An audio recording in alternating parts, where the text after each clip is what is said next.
Good afternoon, everyone. This is Utkarsh Ujjwal. I am an IAS officer of 2023 batch, currently serving in the Gujarat cadre.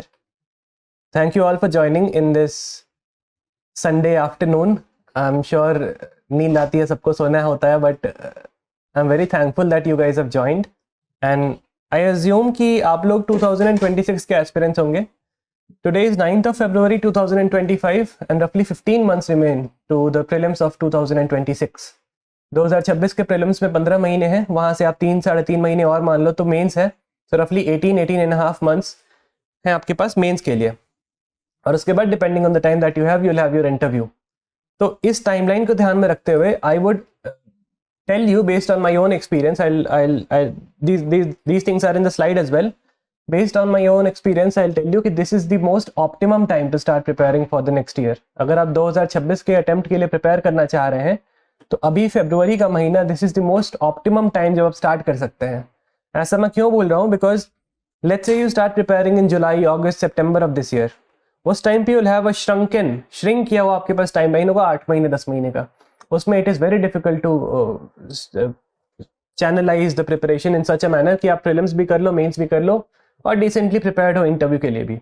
February is the ideal time. So if anyone is thinking of preparing for the next year, this is the right time to start. And there is a very famous quote by Chanakya कि अगर उसका हिंदी में बताता हूँ कि अगर कोई इंसान अपनी गलती से सीख रहा है then he is a wise person, but the wiser person is one who learns from the mistakes of others. अगर आप किसी और की गलती से सीख कर इंश्योर करते हो कि I will not repeat the same mistake if I am running the same race, then you are the wiser person. So I've seen myself as well, and I've seen many aspirants, many of my friends as well, and there are some very common mistakes that people do when they are starting this preparation. Common mistakes as in exam के का एक basic ground work prepare करके आप exam में inter नहीं होते हो. See for example if you are preparing for the Olympics then you have to prepare beforehand. आपको 1 साल 2 साल 3 साल प्रिपेयर करना है. अगर आप वो नहीं करते हैं और सीधे ओलंपिक्स में जाने की सोचते हैं then you will not succeed. Similarly everything has separate set of demands. UPSC का डिमांड अलग है. आप अगर 100 मीटर रेस दौड़ रहे हैं उसका डिमांड अलग है. If you want to be a doctor then the demands are different. The demands are different for everything. It is very important to understand the demand and understand and work in that direction. I heard a very famous saying called as hard work is a vector quantity. Vector quantity is one which is the mass as well as direction. तो अगर mass और direction दोनों चीजें होंगी तभी आपका hard work आपको result में दिखेगा. See, if you are just applying the mass जो बोलते हैं effort, अगर आप brutal effort लगा रहे हैं 12 घंटे 14 घंटे 18 घंटे which is humanly impossible, but if you are sitting on your chair and studying, but if you are not channelizing that preparation in the right direction, then you will not be able to give the desired result. Then the entire process will not give you the desired result. इसलिए it is important to spare 1.5 hours, 1-1.5 घंटे 2 घंटे next. आप please ध्यान से इस चीज को सुन लेना, because I assure you if you are alert in the next 1.5 hours then your time will not be wasted. और अगर आप उस लर्निंग्स को यूज करके अपने 1-1.5 साल के प्रिपरेशन में उसको फोकस्ड वे में if you are able to prepare then you will not be committing many mistakes that people do. So let's start with the same lines. Let me see if I know how to use it. Okay, right, so let's start the session.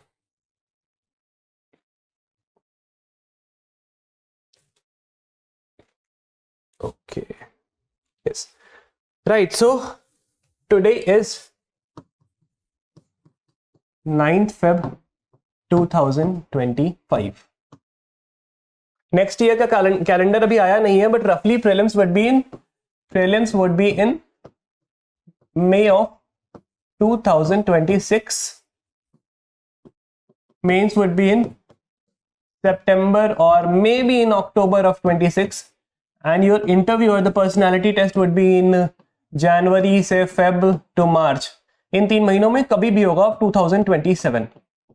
सो ये timeline है, इसको ध्यान रखना है आपको अभी, ठीक है.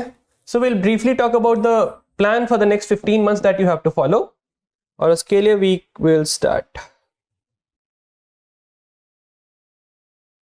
Right, so this is me. This is my mark sheet of 2022. I cleared CS. I graduated in 2019, and I gave the mains of 2020, 21, 22, forest mains of 20 as well as 22, and I got the interview call in 2022 का attempt in both the exams. My option was anthropology. I got 288 in anthropology and I think this is 413 or something. नहीं 413 तो नहीं है, जो भी है please count कर ली इसको. अब ऐसे में I got 118. I got 821 in my mains and 185 my interview and I got 1006 which got me the rank of 68. So this is a brief about me. Let's come to the session straight away. Okay. Right, so the font is slightly different जो मैंने सोचा था, but still ठीक है. So this session is comprised of 4 parts. मैंने इसको 4 part में बांटा है और 4 पार्ट ये हैं कि in the first part I'll talk about how why you should have a basic groundwork before you are entering this preparation. Groundwork का वही मतलब है कि preparation में enter करने के पहले you have to be alert and you have to know beforehand आपको पता होना चाहिए कि एग्जाम की डिमांड क्या है. ये अगर बिना किए कोई इंसान प्रिपरेशन में उतरता है then he will be clueless for the next जितना भी टाइम प्रिपरेशन में है. और जैसे मैंने बोला था कि हार्डवर्क को अगर आप सही डायरेक्शन में नहीं लगाओगे तो रिजल्ट प्रोड्यूस करना would be difficult. So please ensure that you do the basic ground work before you are entering this preparation. That will be the first part. इसको हम रफली कवर करेंगे let's say 15 minutes or something, 15-20 minutes. Second would be a brief overview of the exam because I understand that many of you are just entering this preparation, तो आपको ज़्यादा idea होगा नहीं.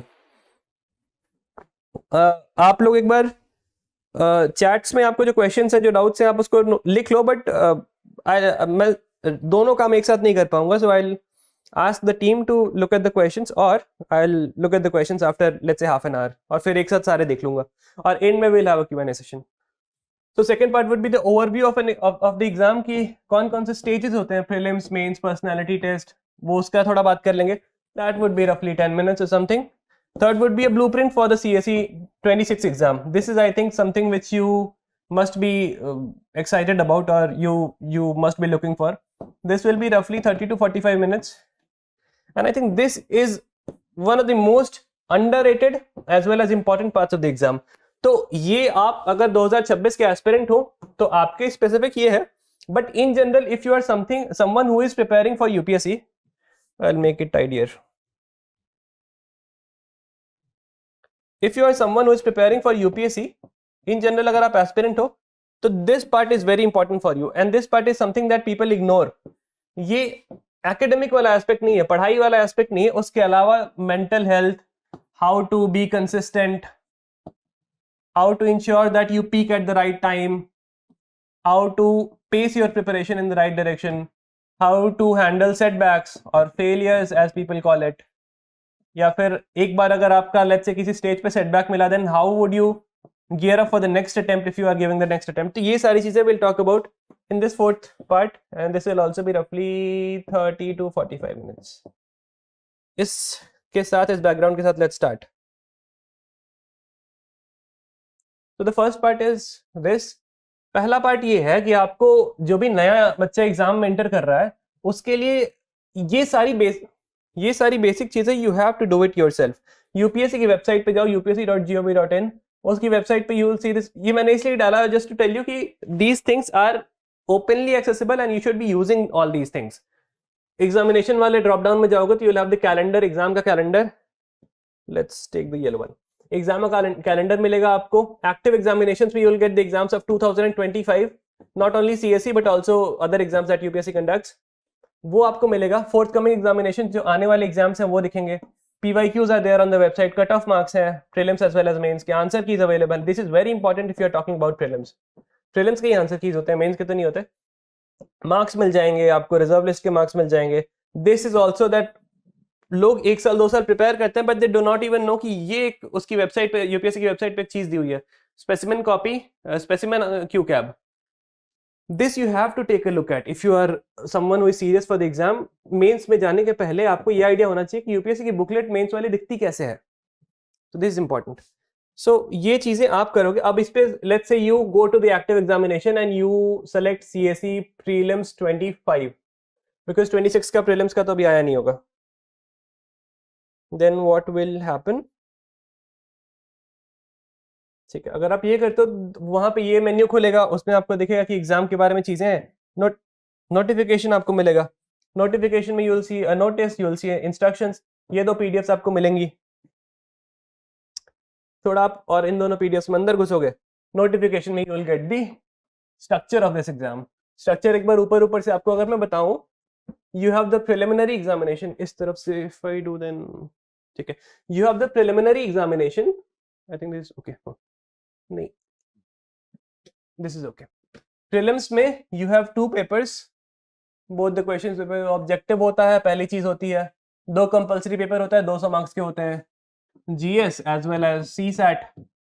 GS will have 100 questions of 2 marks each, which is equivalent to 200 marks.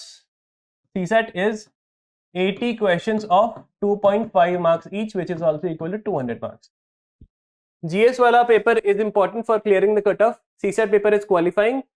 200 का 1/3, which is 66.66 marks you have to get in this paper. GS में you will get based on the merit, जो भी cutoff आ रहा है। ये हो गया prelims की कहानी।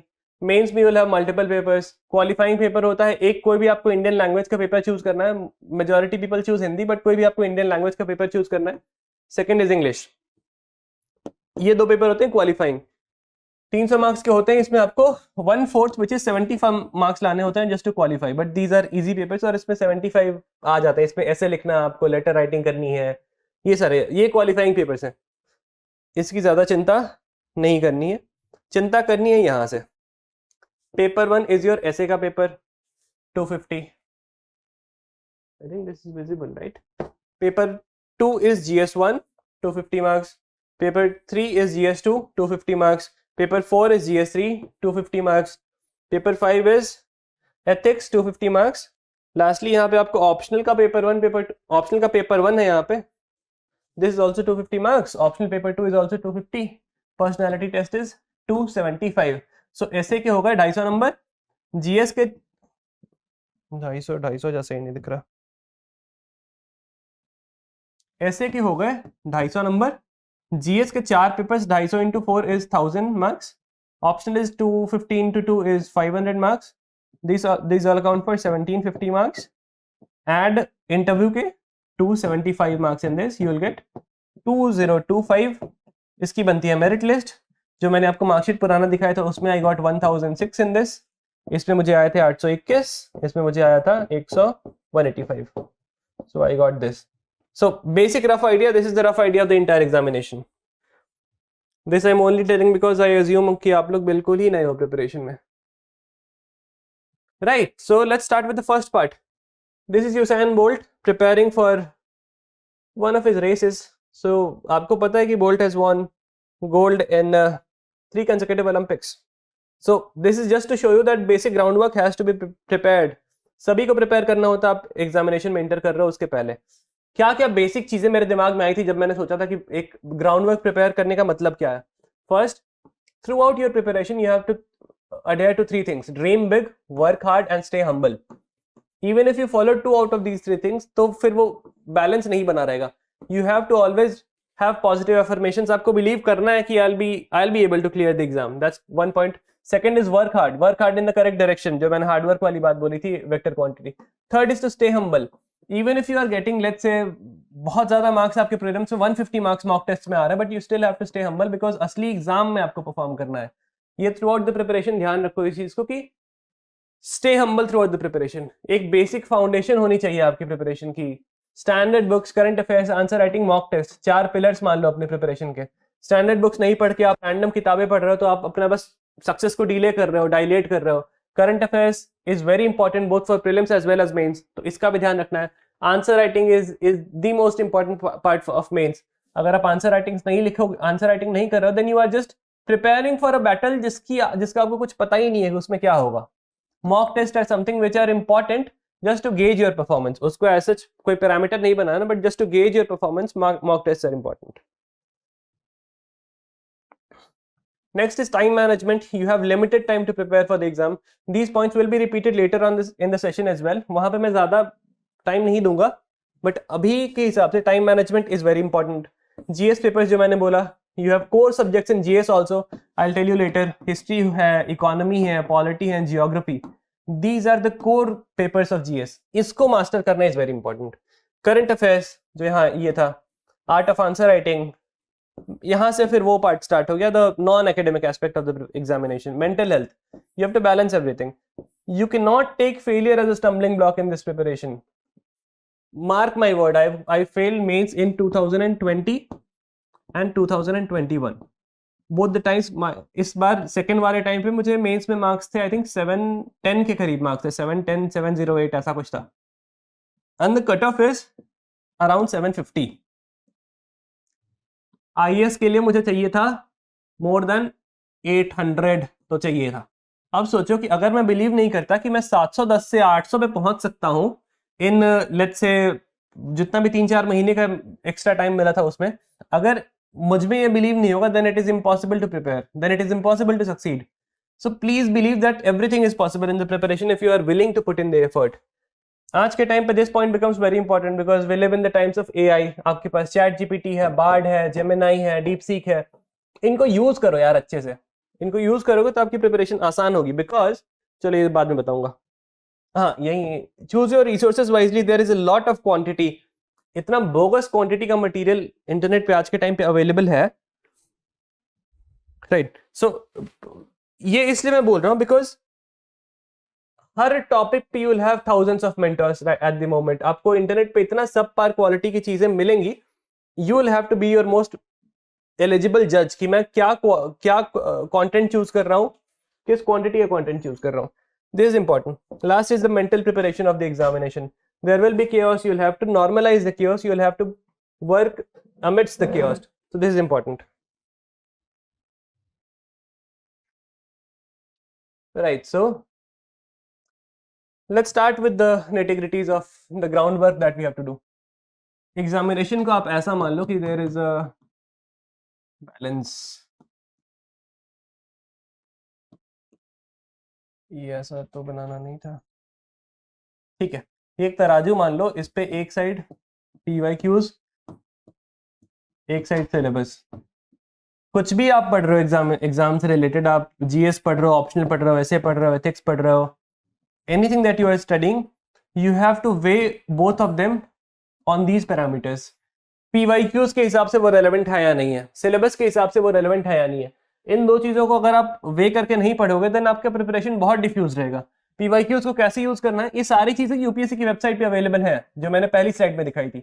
मैं बहुत आराम से, बहुत इजी डिटेल वे में इसलिए बता रहा हूँ सो दैट आपका स्टार्ट सही डायरेक्शन में हो. स्टार्ट में आप वो ना करो कि जो चीजें बाद में करनी है वो शुरू में कर रहे हो, ये सब नहीं करना आपको. तो go to the website, download the PYQs, look at the PYQs. You'll be able to analyze the trends कि कौन-कौन से high weightage topics हैं. For example, there is a topic in GS1 called as post-independence India. Post-independence India. ये है आपका GS1 में. अब post-independence India में 1947 से लेके एनीथिंग कैन बी आस्क्ड. अगर मैंने आपको PYQs नहीं दिखाया, मैंने आपको सिलेबस नहीं दिखाया, देन आपको पता नहीं चलेगा कि 1947 से लेके मैं क्या पढ़ूं. और ये एक बहुत छोटा टॉपिक है, इससे GS1 में यू विल गेट 1 क्वेश्चन और मे बी 2 क्वेश्चंस और मे बी एक भी सवाल ना आए. तो it is very important to look at the PYQs. PYQs में आप जाओगे तो आपको रियलाइज होगा, अच्छा इंडो चाइना वॉर से एक सवाल आया है, ग्रीन रिवॉल्यूशन पे क्वेश्चंस आते हैं, कोएलिशन गवर्नमेंट पे 1-2 बार क्वेश्चंस आया है, और LPG रिफॉर्म्स पे क्वेश्चंस आते हैं. तो आपको 5-6 टॉपिक्स PYQ से आइडेंटिफाई हो जाएगा. उन टॉपिक्स के इर्द गिर्द फिर प्रिपरेशन अपनी करनी है, so that you are not diffusing, your preparation is not diluting. ठीक है, PYQ से आपको पैटर्न पता चलेगा और किस डेप्थ में किस टॉपिक से यूपीएससी पूछ रही है वो आपको पता चलेगा. Because questions evolve. अगर 2015 में ये सवाल आया है, 16 फिर 2017 है, 2018 dot dot dot dot dot 2026. सो 15 से 26 का क्वेश्चन अगर आप सीधा एनालाइज करोगे, बीच का नहीं पढ़ोगे, देन यू विल सी कि यार बहुत ज्यादा पैटर्न चेंज हुआ है. You will see a very high change in pattern, very stark change in pattern if you jump from 15 to 26. But if you jump like this, अगर आप 15 से 16 का देखोगे तो you will realize कि कुछ थोड़ा चेंज हुआ था. मतलब let's say internal security पे questions border से 2 आते थे तो अब 4 आने लगे हैं. let's say आपको ऐसा लगेगा. या फिर मे भी आपको लग सकता है किसी टॉपिक से एक क्वेश्चन आता था, तो उस टॉपिक से क्वेश्चन यूपीएससी नहीं पूछी है पिछले कुछ सालों में। सो इवोल्यूशन क्वेश्चंस का ऐसा होता है, that's why it is very important to know the कि पिछले 2-3 सालों में क्वेश्चंस का ट्रेंड कैसा है। जो भी प्रिपरेशन स्टार्ट कर रहा है वो प्लीज एक बार पीवाईक्यूज को अच्छे से देखना स्टार्ट करो और रेगुलर बनाए पीवाईक्यूज को अपने प्रिपरेशन का part.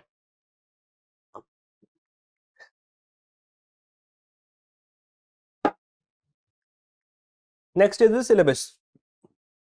This is also there in the notification में आप 10-15 पेज नीचे जाओगे तो सारे टॉपिक्स का सिलेबस है।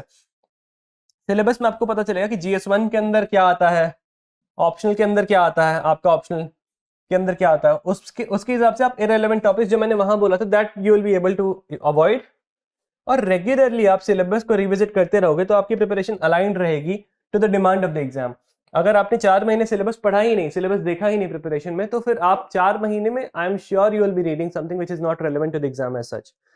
सो प्लीज इंश्योर कि आप रेलेवेंट चीजें ही पढ़ रहे हो। Third is the avoiding the misguidance.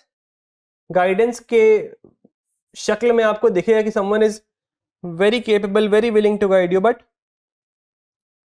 Eight this point of time you have to be your best जज, और आपको ही रियलाइज करना है कौन सी चीज मेरे लिए सूटेबल है या नहीं है। बिकॉज आज के टाइम पे देयर इज बहुत ज्यादा कंटेंट है यार इंटरनेट पे, और ये जो एआई आया है उसके बाद से चैट जीपीटी, बार्ड, जेमिनाई, इन सब पे मतलब if I were a mentor, मैं क्या करता कि मैं पीवाईक्यूज डालता और उसके मॉडल आंसर्स निकालता और एक बुक छाप दूंगा मैं, अगर कोई करना चाहता है literally, and you will realize कि यार ये कंटेंट बेस्ट है, बट इसमें मेरी मेहनत कितनी लगी, I have not done anything, मैंने तो सीधे चैट जीपीटी से वो आंसर निकाला है। तो वो लिटरल सेंस में गाइडेंस है नहीं, वो गाइडेंस के शक्ल में आपको दिखेगा but it is not guidance as such. तो please avoid this. You have to see everything, क्या चल रहा है, ट्रेंड क्या चल रहा है, ये बुकलेट में क्या दिया, आप देखो सब कुछ, बट फॉलो करना is your description only. Please understand this. Watch freely and follow mindfully, that's the motto.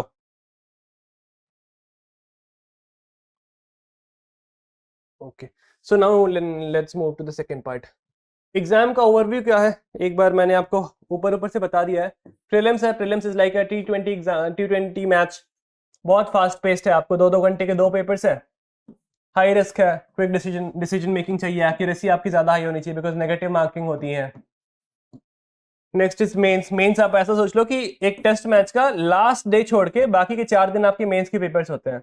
Mains में पहले दिन होता है एसए का पेपर, दूसरे दिन होता है GS1 GS2 का पेपर कंसेक्यूटिव डेज पे, तीसरे दिन होगा GS3 GS4 का paper, then you will have a break of 4 days, then you will have your language के पेपर्स, और फिर उसके बाद एंड में ऑप्शनल का पेपर आता है 1 and optional 2 on the same day. तो बहुत सारे पेपर्स लिखने होते हैं, it's like a test match except for the final day which is your interview. Interview में फाइनल आपकी अडेप्टेबिलिटी चेक होगी कि आखिरी दिन पे आपको लेट्स से किस रन रेट से रन बनाने हैं, जज करना है आपको कि गेम हार ना जाऊं, तो ये इंपॉर्टेंट है सारी चीजें।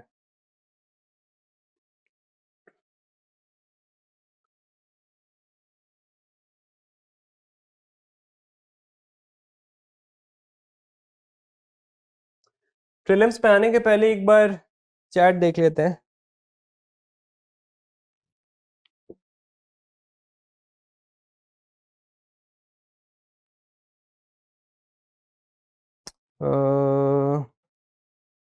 How to start NCERT books. See NCERTs आपको ज्योग्राफी की फॉर एग्जांपल एनसीईआरटी है that is relevant for all the exams. अगर आप ज्योग्राफी की एनसीईआरटी क्लास 6, 7, 8 की ऊपर ऊपर से पढ़ रहे हो then you will gain a lot of knowledge. और पूरा छोटी क्लास की एनसीईआरटी 6, 7, 8 की एनसीईआरटी आप 3 घंटे 2 घंटे में करके बस उसके शॉर्ट नोट्स बना लो। 11, 12 की NCERTs are important, you have to give more time to that, but जो लोअर क्लास की एनसीईआरटीज है उनको 2-3 घंटे में करके just to get a grip over the topic, over the syllabus, वो एक बार वो कर लेना चाहिए, that is a recommended exercise। ठीक है, क्वेश्चन ऐसा सच नहीं है। ये ऑप्शनल कब शुरू करना है that is there in the session. Prelims, mains और इंटरव्यू के एक बार ब्रॉडली ऊपर ऊपर से बताता हूँ। पीवाईक्यूज प्रीलिम्स के आपको कहाँ मिलेंगे, एक तो यूपीएससी की वेबसाइट पे मिलेगा, there is a website called as exam robot, वहां पे पीवाईक्यूज अवेलेबल है प्रैक्टिस के लिए, this is a good website. या तो आप क्या करो, इसकी यूपीएससी की वेबसाइट से पीवाईक्यूज डाउनलोड करो, उसको प्रिंट करो और हार्ड कॉपी पे उसको सॉल्व करो, या फिर टेलीग्राम पे भी there are a number of channels that you can get the PYQs. कैसे करने पीवाईक्यूज, ईयर वाइज कर सकते हो या टॉपिक वाइज कर सकते हो। ईयर वाइज यानी 2022 के एक साथ उठाया आपने, 22 से कर लिया, 23 का उठाया 23 से कर लिया, 24 का उठाया 24 से कर लिया, या तो ये करो या तो टॉपिक वाइज करो। हिस्ट्री के पीवाईक्यूज आज करूंगा, पॉलिटी के अगले दिन करूंगा, ऐसे करके। शॉर्ट नोट्स बनाने हैं प्रीलिम्स के, कैसे बनाने हैं वो आगे दिखाया है मैंने। पीवाईक्यू से आपको एक कॉमनली रिपीटेड थीम पता चलेगा कि यार मौर्यन एम्पायर से कैसे क्वेश्चंस पूछ रही है यूपीएससी, गुप्ता से कैसे पूछ रही है, ये आपको पता चलेगा। एलिमिनेशन स्किल भी बढ़ेगी पीवाईक्यूज के through, that is there in the slide. और जो आपको प्रैक्टिस से वो सारी चीजें धीरे धीरे पता चलेंगी। ये मैंने स्लाइड में इसलिए डाला just to get an idea, और ये पीपीटी शेयर कर दूंगा तो थ्रू आउट योर प्रिपरेशन आप हल्का फुल्का आइडिया आपको लगते रहेगा। नोट्स कैसे बनाने हैं प्रीलिम्स के, मैंने सैंपल आगे डाला है। वेरी स्पेसिफिक रहना है क्योंकि प्रीलिम्स इज एन एग्जाम जहां पे keywords are very important. Keywords are very important, context as such important नहीं है। अगर आपने कीवर्ड क्लिक कर दिया आपके दिमाग पे तो आप आंसर सही कर दोगे। इसीलिए उसमें रिकॉग्निशन इंपॉर्टेंट है, उसमें एनालिसिस नहीं चाहिए प्रीलिम्स में। Analysis is needed in mains. इसलिए बहुत स्पेसिफिक नोट्स बनाने हैं, to the point keyword centric notes बनाने हैं। नोट्स में इंटरलिंकेजेस खोजने हैं। फॉर एग्जांपल अगर मैं याद करना चाहूं, ओके यस, अगर मैं याद करना चाहूं, लेट्स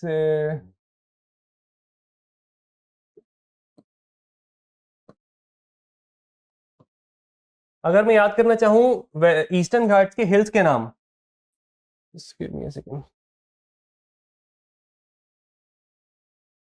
अगर मैं याद करना चाहूँ ईस्टर्न घाट्स के हिल्स के नाम, तो मैंने याद किया नालामला हिल यहाँ पे है, पालकोंडा हिल्स यहाँ पे है, पालनी हिल्स यहाँ पे है। ऐसे में ऐसे डिसजॉइंटेड याद करूंगा बिना इंटरलिंकेजेस के तो कुछ याद नहीं होगा मुझे। सोल्यूशन उसका क्या है कि आप याद करो एक पैटर्न में, निमोनिक्स बना के याद करो। नालामला, वेलकोंडा, पालकोंडा, नगरी, शेषाचलम, जावड़ी, पंचमलाई, सिरुमलाई, पालनी।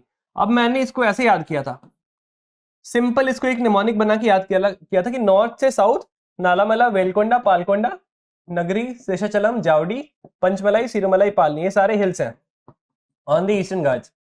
तो ये मैंने याद करिए, तो इसमें कितने सारे क्वेश्चंस में सॉल्व कर लूंगा। लेट्स से क्वेश्चन आया कि जावड़ी हिल्स और पालकोंडा हिल्स में नॉर्थ में कौन है, साउथ में कौन है। या फिर अगर क्वेश्चन है कि पालकोंडा हिल्स आर इन ये ईस्टर्न और वेस्टर्न घाट के कॉन्फ्लुएंस पे है, ये भी गलत होगा बिकॉज पालकोंडा हिल्स बहुत ऊपर है, वो आंध्रा के साइड में है। फिर आपको लगेगा कि वेलकोंडा, पालकोंडा, ये कोंडा is related to Andhra Pradesh, तो फिर आप किसी और कोई क्वेश्चन रैंडम आएगा उसमें अगर आपको कोंडा वर्ड दिखा तो आपको लगेगा कि यार वो आंध्रा का ही होगा, वो केरला का नहीं होगा। तो ऐसे लिंकेजेस बना के आपको प्रिपेयर करना है। I hope you get the idea. आप नोट्स ऑनलाइन बना सकते हो, पेन पेपर बना सकते हो, आपकी मर्जी। प्रीलिम्स के नोट्स में जितने diagrams, maps, mnemonics, schematics add करोगे उतना फायदा होगा आपको, बिकॉज पैटर्न रिकॉग्निशन उतना अच्छा होता है। कैसे प्रीलिम्स के टेस्ट लिखते हैं आपको, टेस्ट आपने फॉर एग्जांपल प्रीलिम्स का सॉल्व किया, इट इज एडवाइजेबल कि लेट्स से आपने 2 घंटे लगा के एक प्रीलिम्स का टेस्ट दिया, मैं रिकमेंड करता हूं उसके बाद 2 से 3 घंटे इमीडिएटली बाद बैठो, प्रीलिम्स के टेस्ट के नोट्स बनाओ। अगर इमीडिएटली बाद आपने नहीं किया तो फिर वो एक्सरसाइज नहीं कर पाओगे आप, बिकॉज जितनी इसकी efficiency immediately after giving the test है वो आपको करनी बहुत जरूरी है। इसलिए make the notes immediately after giving the test.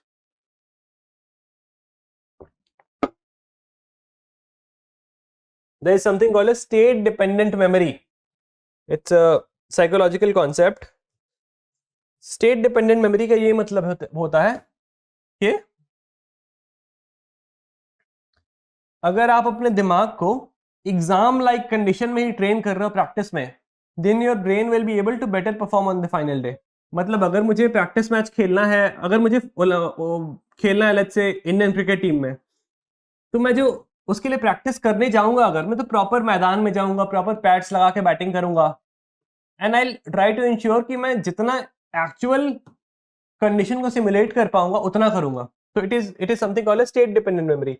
तो एग्जाम की कंडीशन को से एक्लेमेटाइज हो जाना चाहिए for prelims as well as mains. तो मैं क्या करता था, right before the exam 1-2 test मैं लिखता था, लेट्स से जहां पे कहीं शोर हो रहा है या फिर कोई बेंच लेट्स से हिल रहा है, बिकॉज एग्जाम में एनीथिंग कैन हैपन।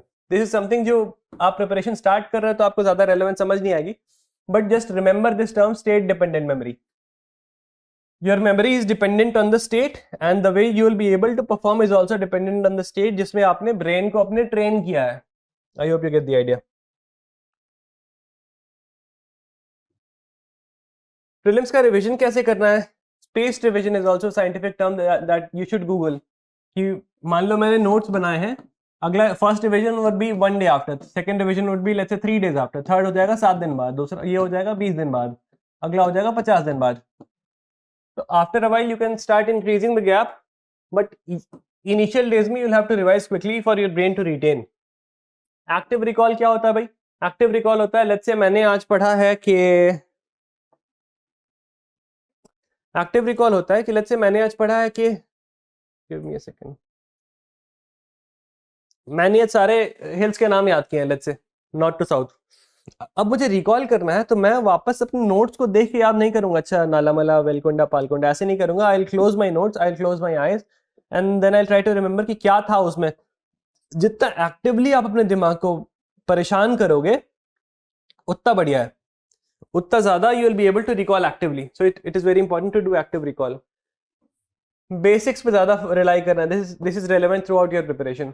एक नोटबुक होनी चाहिए क्विक रिवीजन के लिए। ये प्रीलिम्स के नोट्स की बेसिक स्ट्रेटेजी, आगे मैंने सैंपल नोट्स डाले हैं, you will get the idea. Last slide में कुछ छूट गया था क्या? हाँ right, so there is something called a sweet spot in prelims. ये तो कितने नंबर ऑफ क्वेश्चंस अटेम्प्ट कर रहे हो, ये सारी चीजें आपको टेस्ट से रियलाइज होंगी, उसका एक आगे भी है that you will realise. Strength weakness identify करना very important in prelims as well as mains. This you have to do कि आपको कौन सा टॉपिक स्ट्रांग है, कौन सा टॉपिक वीक है, किस टॉपिक में मुझे कितना एफर्ट लगाने से कितना रिजल्ट आउटपुट मिलेगा। So this you have to ensure. These were my notes. तो मैं क्या करता, छोटे छोटे बुकलेट्स बनाता था, छोटे बुकलेट्स बनाता था और ऐसे मल्टीपल बुकलेट्स को ही रिवाइज करता था। These are my short notes वाले बुकलेट्स। ये है मेरे प्रीलिम्स के बुकलेट्स। तो इसमें ये बेसिक स्ट्रेटेजी है जो मैंने ही डिवाइस की थी खुद के लिए कि कैसे मैं प्रीलिम्स के नोट्स रिवाइज करूंगा। ऑनलाइन मैंने नोट्स बनाई, लेट्स से ये है मेरा ऑनलाइन का पहला नोटबुक, दूसरा, तीसरा, fourth, fifth, sixth, seventh, 7 notebook है मेरे पास। दिस इज लेट्स से मैंने डे 1 पे बनाया, this I made on day 10th, this I made on day 28th, 30th, 40th। इतने दिनों बाद मैं नोट्स बना रहा हूं। मैं क्या करूंगा कि मैं यहाँ पे लिखूंगा कि मैंने किस डेट को मैंने रिवाइज किया इसको पहली बार, इसको रिवाइज करूंगा, इसको पाइल में सबसे नीचे डालता था, फिर इसको रिवाइज करूंगा, इसको नीचे डालूंगा, देन आफ्टर लेट्स से 1-1.5 महीने बाद ये वाला बुकलेट वापस ऊपर आएगा। तो पहला डेट लेट्स से होगा 1st ऑफ जनवरी, तो 1st ऑफ फरवरी को ये बुकलेट वापस ऊपर आएगा, फिर उसको वापस रिवाइज करूंगा, फिर ये करूंगा। आफ्टर अ वाइल ये बहुत शॉर्ट होता जाएगा, बिकॉज आप पहली बार आपको रिवाइज करने में जितना टाइम लगा है उतना टाइम नहीं लगेगा अगली बार। So this time will keep on reducing and आपके रिविजन स्ट्रेटेजी, आपकी रिविजन फास्ट होती जाएगी after a point. So this you can try. मैं ऊपर लिख देता था कि कौन कौन से डेट्स को मैंने रिवाइज किया है। सो एक बुकलेट 3-4-5 बार रिवाइज हो जाता था बाय दिस लॉजिक। सो ये स्वीट स्पॉट की मैं बात कर रहा था कि the number of questions that you attempt और जो आपको मार्क्स आ रहा है उसमें एक इन्वर्टेड यू का कर्व होता है। At a particular number of questions attempted your marks will maximize. You have to find this sweet spot. CSAT की मैं ज्यादा बात नहीं करूंगा because CSAT is something that आपको आइडेंटिफाई करना पड़ेगा कि आपका वीक पार्ट है सीसेट या नहीं है। अगर है तो उस पर काम करो, अगर नहीं है then it's well and good. Take help if need, ये आप खुद से पढ़ लेना। सीसेट में कंसिस्टेंसी चाहिए, एग्जाम सॉल्व करने का एक स्ट्रेटेजी होता है सीसेट में कि टफ क्वेश्चन पे I will not get stuck, I will prefer accuracy over speed because it's a qualifying paper. I'll take the PYQs very religiously because because the exam will repeat the patterns. The questions as such won't get repeated, but the pattern will be repeated. और maths की तो बात you already know कि आप एक महीने में formulas apply करके क्वेश्चन सॉल्व नहीं कर पाओगे। you'll have to keep practicing, keep calculating अगर आपका सीसेट वीक है तो। So it demands consistency. आप डेली क्वेश्चन सॉल्व करो अगर आपका ये वीक है तो। इंड में क्रैम करने से सीसेट में people get stuck. I've seen many people get stuck.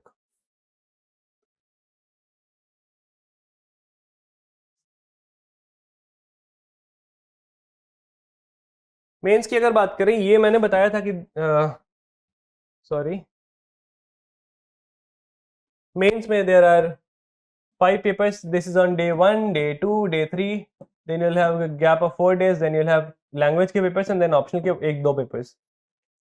इस दिन भी 2 पेपर है, इस दिन भी 2 पेपर है, इस दिन भी 2 पेपर है, और लैंग्वेज वाले दिन भी 2 पेपर है। एक पेपर बस ऐसे के दिन होगा आपका, ठीक है। Mains is the most rewarding stage of the exam, इसलिए मैं बोल रहा हूँ बिकॉज जो आपने एफर्ट डाला है थ्रू आउट योर प्रिपरेशन, जो आपने आंसर राइटिंग की है, प्रेजेंटेशन पे काम किया, वो सारा मेंस में दिखाने का आपके पास चांस है।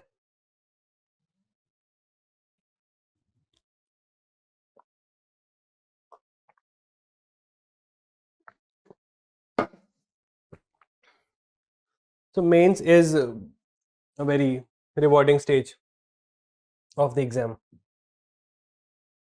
ठीक है, it's a game of analysis as well as speed as well as presentation. आप आंसर्स कैसे प्रेजेंट करते हो, दैट इज ऑल्सो इंपॉर्टेंट।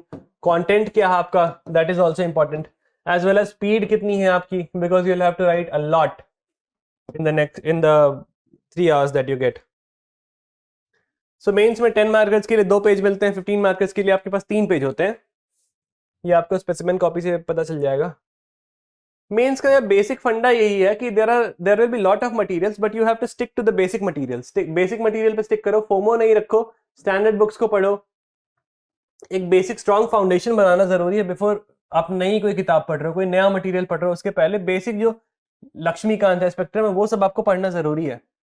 नए सोर्सेज से डिस्ट्रैक्शन अवॉइड करना है, लेयर्ड वे में वैल्यू एडिशन करनी होती है। फॉर एग्जांपल एक बार मैंने स्केलेटन नोट्स बना लिए, तो अगली बार मैं सिर्फ वैल्यू एडिशन करूंगा उस पर। एक अगली बार लेट्स से मैंने सिर्फ केस स्टडी जुटा ली, और उसकी अगली बार मैंने लेट्स से सिर्फ एग्जांपल जुटा लिए, जैसे लेयर्ड वे में I will do value addition.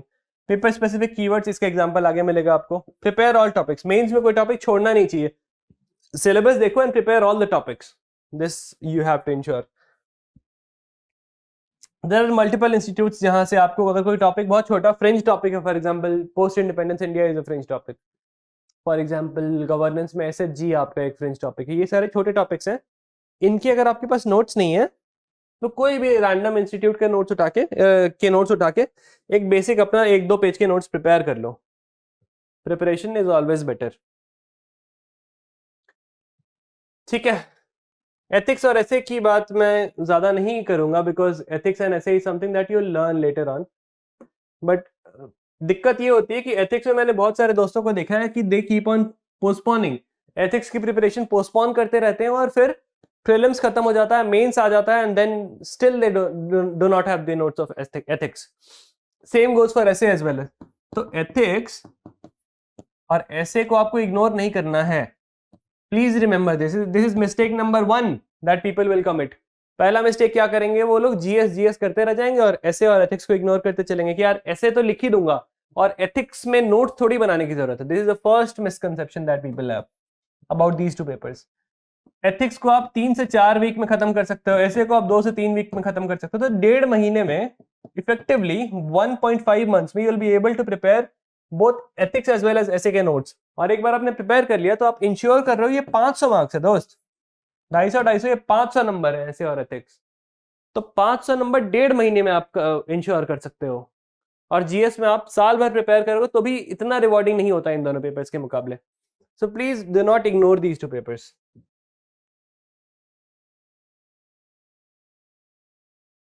Right, so ethics में भी वही पेपर स्पेसिफिक कीवर्ड्स बनाने होते हैं, वो उसका एग्जांपल आगे मिलेगा आपको, ये आप खुद से देख लेना। एथिक्स की स्ट्रैटेजी आपको, जो लोग सेलेक्ट होते हैं, बहुत सारे लोग अपने टेलीग्राम चैनल्स पे अपने नोट्स डाल रहे हैं, एग्जांपल्स डालते हैं, वैल्यू एडिशन कंटेंट डालते हैं, वो आप वहां से देख सकते हो। न्यूज़पेपर में आपको लेट्स से आपको कोई पद्मा अवार्डी का एग्जांपल मिला तो उसको नोट किया करो, उसको सोचो कि एथिक्स में इसको कहाँ इस्तेमाल कर सकता हूँ या कर सकती हूँ। This is important. Better India की वेबसाइट है that you can also take a look at, वहाँ पे examples of civil servants share होता है।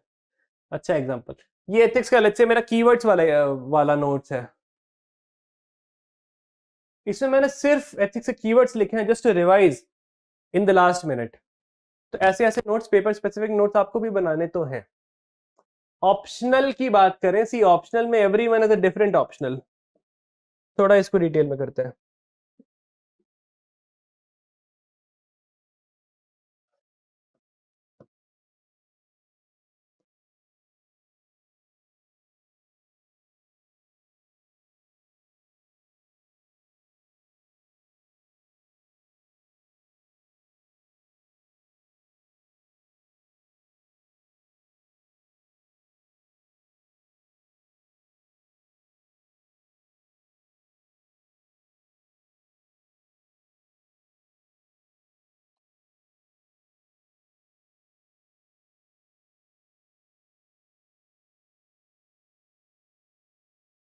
ठीक है, तो ऑप्शनल 3 टाइप के ऑप्शंस हैं। एक तो ह्यूमैनिटीज बेस्ड हो गया, ह्यूमैनिटीज बेस्ड ऑप्शनल का एग्जांपल क्या है?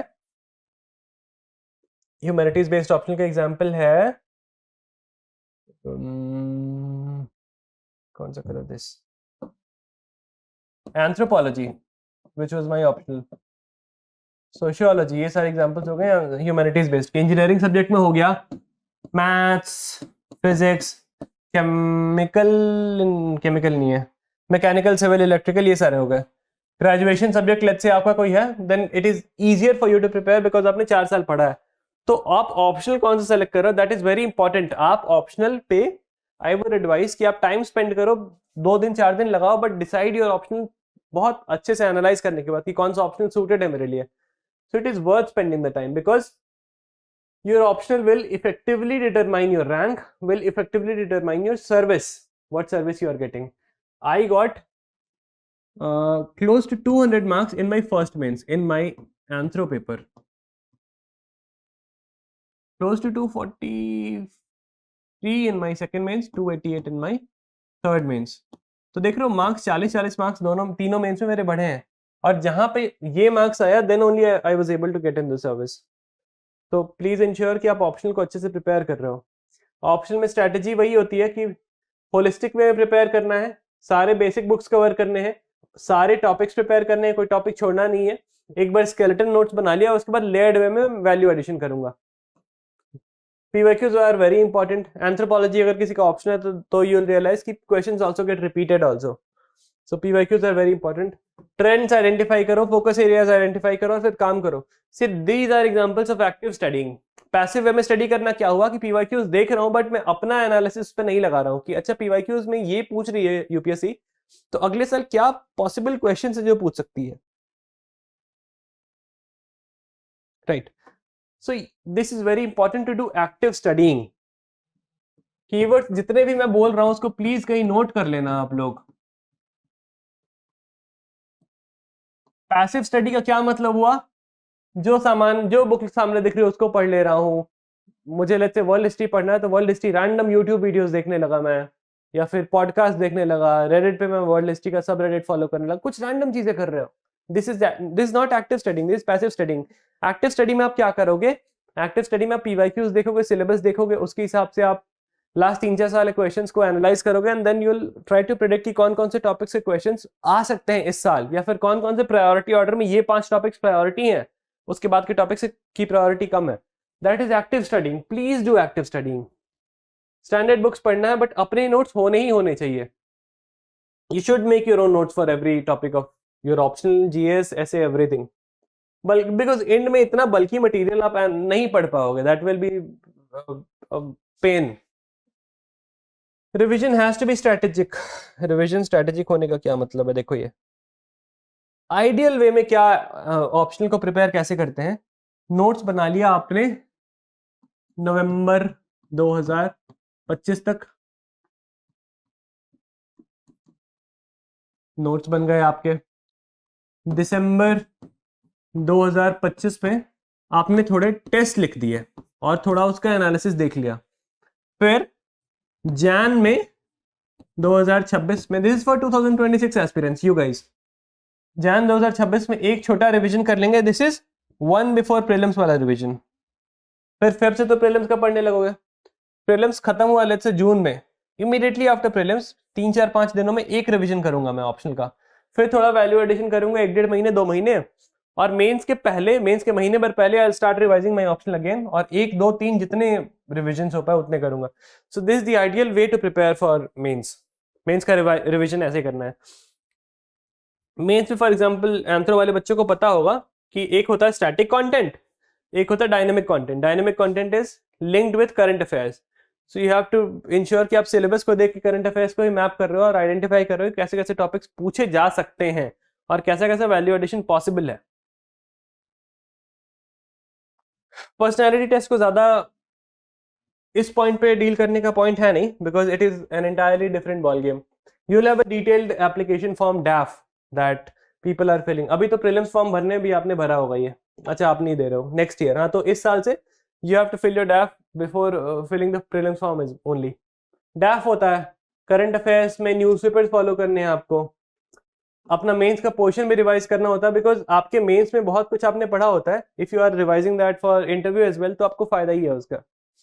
इंटरव्यू की यार चीजें बिगिनर्स आप लोग अभी स्टार्ट कर रहे, प्रिपरेशन ज्यादा सेंस है नहीं, पढ़ लेना इसको आप.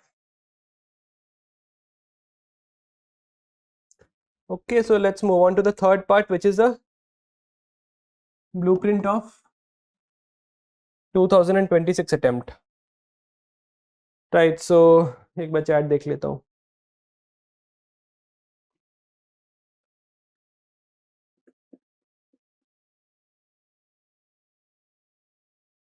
तानिया, आप 2026 का एग्जाम दे रहे हो?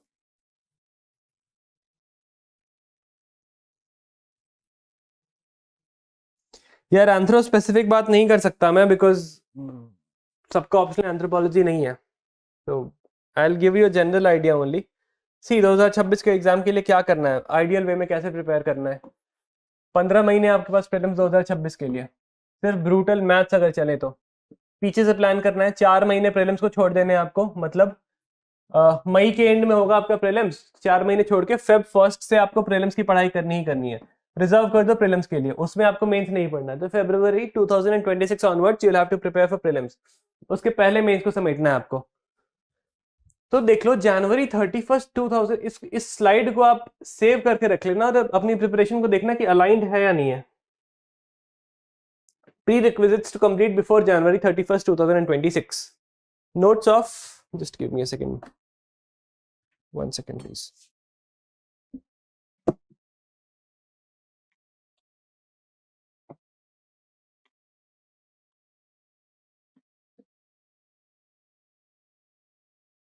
परफेक्ट. आपके जीएस और ऑप्शनल के नोट्स प्रिपेयर हो जाने चाहिए इस डेट तक.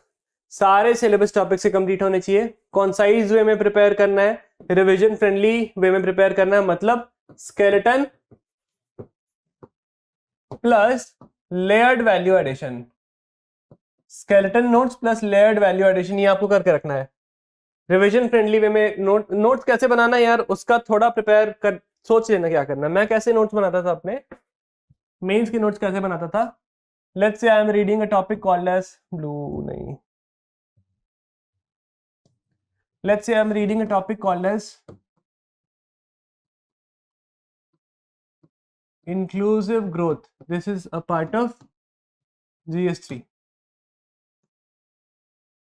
सबसे पहले मैं इसका देखूंगा PYQs. इंक्लूसिव ग्रोथ में क्या क्या पूछ रही है यूपीएससी पिछले 10 12 15 सालों में, ये मैंने कर लिया. उसके बाद ये लेट्स से मेरा नोट्स इंक्लूसिव ग्रोथ का ये है. सबसे पहले मैं लिखूंगा टॉपिक IG PYQs थीम्स. ये एक टॉपिक बनाया, इसमें dot dot dot dot dot dot करके PYQ से जितने थीम्स आइडेंटिफाई कर पाया मैं 10 15 20, वो मैंने यहां लिखा, लाइन बनाया. अब स्ट्रक्चर्ड वे में इंक्लूसिव ग्रोथ क्या होता है, इंक्लूसिव ग्रोथ के एग्जांपल्स क्या क्या हैं, गवर्नमेंट ने क्या क्या स्टेप्स लिए हैं यानी पॉजिटिव्स, क्या चैलेंजेस आ रहे हैं यानी नेगेटिव्स, कोई केस स्टडी दिख रही है तो ये लिखूंगा. करंट अफेयर्स के एग्जांपल है तो उसका एक अलग सेक्शन बनाऊंगा. यहाँ पे शुरू में लिखूं कि इंट्रोडक्शन क्या होगा इंक्लूसिव ग्रोथ का, अगर मुझे आंसर लिखना तो इंट्रो क्या लिखूंगा, एंड में कंक्लूजन क्या लिखूंगा.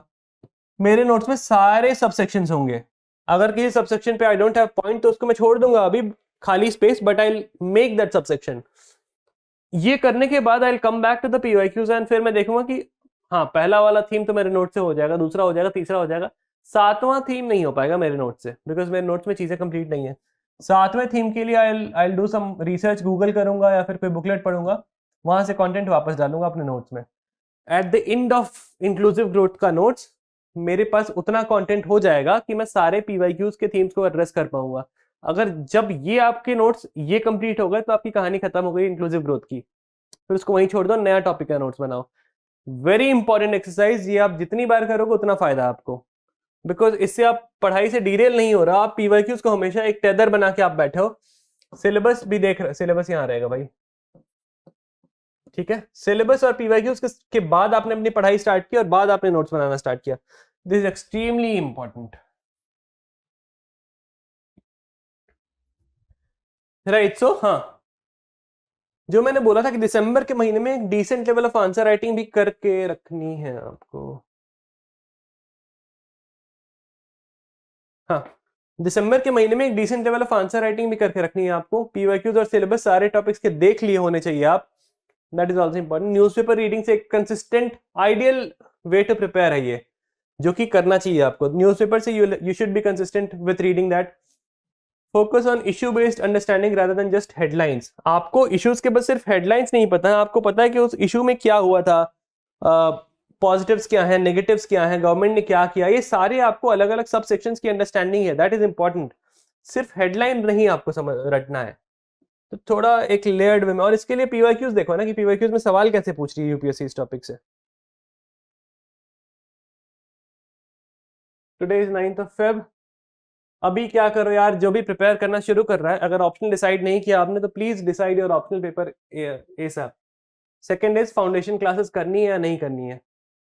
मैंने फाउंडेशन क्लासेस नहीं की थी, आप अपना चॉइस है आपका। If you want to do you can do, if you don't want to do you can do.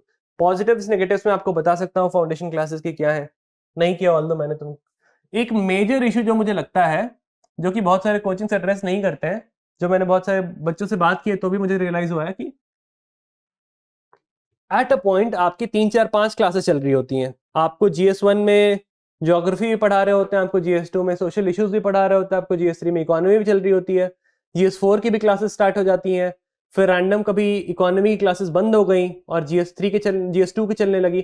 तो इतना हैपेजार्ड होता है कि आपको समझ नहीं आता कि मैं अभी ये पढ़ रहा हूँ तो फिर इधर भी दिमाग है उधर भी दिमाग है, 50 जगह दिमाग नहीं चल पाएगा। This is a problem with majority of the coaching institutes. तो जब भी आप कोई ज्वाइन करना चाह रहे हो या कुछ करना चाह रहे हो, प्लीज आप एक बार ये पूछ लेना उनसे कि आपकी क्लासेस का स्ट्रक्चर क्या है। मतलब आप कौन सी क्लासेस कब खत्म होंगी, कब स्टार्ट होंगी। एक बार में 2 से ज्यादा पैरेलल टॉपिक्स पे नहीं पढ़ाई होनी चाहिए आपकी।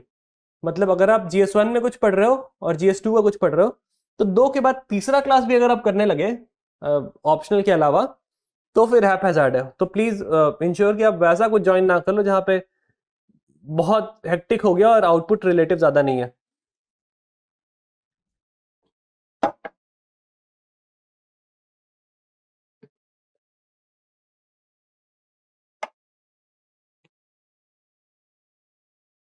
ठीक है, ऑप्शनल कोचिंग ले तो ये आपका चॉइस है भाई, आपको फाउंडेशन करना है या नहीं करना, दैट डिपेंड्स ऑन यू। मैंने नहीं किया था because I was staying at my home. मैं पटना से प्रिपेयर कर रहा था एंड आई हैड थॉट कि मैं इंटरनेट को यूज करके I will be able to prepare, which I did also. So optional coaching करनी है या नहीं करनी है। ऑप्शनल का भी मैंने फाउंडेशन नहीं किया है। I join test series here at Karandeep sir only. उससे तो मुझे बहुत फायदा हुआ था। ऑप्शनल का मैं 50-50 व्यू रखता हूँ कि you can join a foundation class for optional as well, because बहुत सारे लोगों का कोई बैकग्राउंड नहीं होता है और एंथ्रोपोलॉजी में आई हैड नो बैकग्राउंड।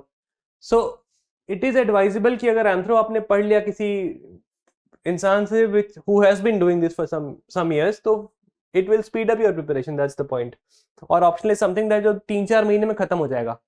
उसकी क्लासेस 3 महीने 3.5 4 महीने में खत्म हो जाती हैं। So you can take the coaching for optional अगर बिल्कुल ही इंटायरली डिफरेंट सब्जेक्ट है, या फिर अगर आप सेल्फ स्टडी में आपको दिक्कत हो रही है। सो you can think of current affairs कैसे कवर करना है। न्यूज़पेपर्स और मंथली कंपाइलेशंस और गूगल और योर ओन क्यूरियोसिटी में PIB की वेबसाइट भी आ गई, PRS की वेबसाइट भी आ गई। कभी आप वो पढ़ने लगे गवर्नमेंट ऑफ इंडिया की कोई मिनिस्ट्रीज की वेबसाइट्स भी आपने देख ली, या फिर लेट्स से USA के टैरिफ वाला इशू चल रहा है तो आपने थोड़े 2-3 articles apart from the Hindu और इंडियन एक्सप्रेस इसके अलावा भी पढ़ लिया। This comes under curiosity. तो करंट अफेयर्स आपको ऐसे ही कवर करना है। ऐसे एंड एथिक्स की स्ट्रेटेजी मैंने थोड़ा पहले आपको बता दिया था। करना कुछ नहीं है, बट बस ये इंश्योर करना कि ऐसे and ethics will get completed in 1.5 months, point number 1। And second, इसको साइलो में प्रिपेयर मत करना। ऐसे एंड एथिक्स दोनों एक साथ प्रिपेयर किया जा सकता है, बिकॉज पहले क्या होता था, पहले ऐसे में we had 4 essays of factual topics, like agriculture पे ऐसे आ गया और कुछ और आ गया, एग्रीकल्चर, वुमेन स्पेसिफिक, और 4 टॉपिक्स होते थे। अब और 4 टॉपिक्स क्या होते थे, फिलोसॉफिकल या ह्यूमैनिटीज बेस्ड। पहले ये होता था प्री लेट्स से बिफोर 2020 और 2019 ऐसा कुछ। आफ्टर दैट 8 के 8 ऐसे टॉपिक्स अब फिलोसॉफिकल ही आ रहे हैं, कोड बेस्ड आ रहे हैं। तो एसे एंड एथिक्स का preparation can be done together. ये प्लीज आप इंश्योर करना कि ये क्लब करके प्रिपेयर करो, that will save your time as well as effort.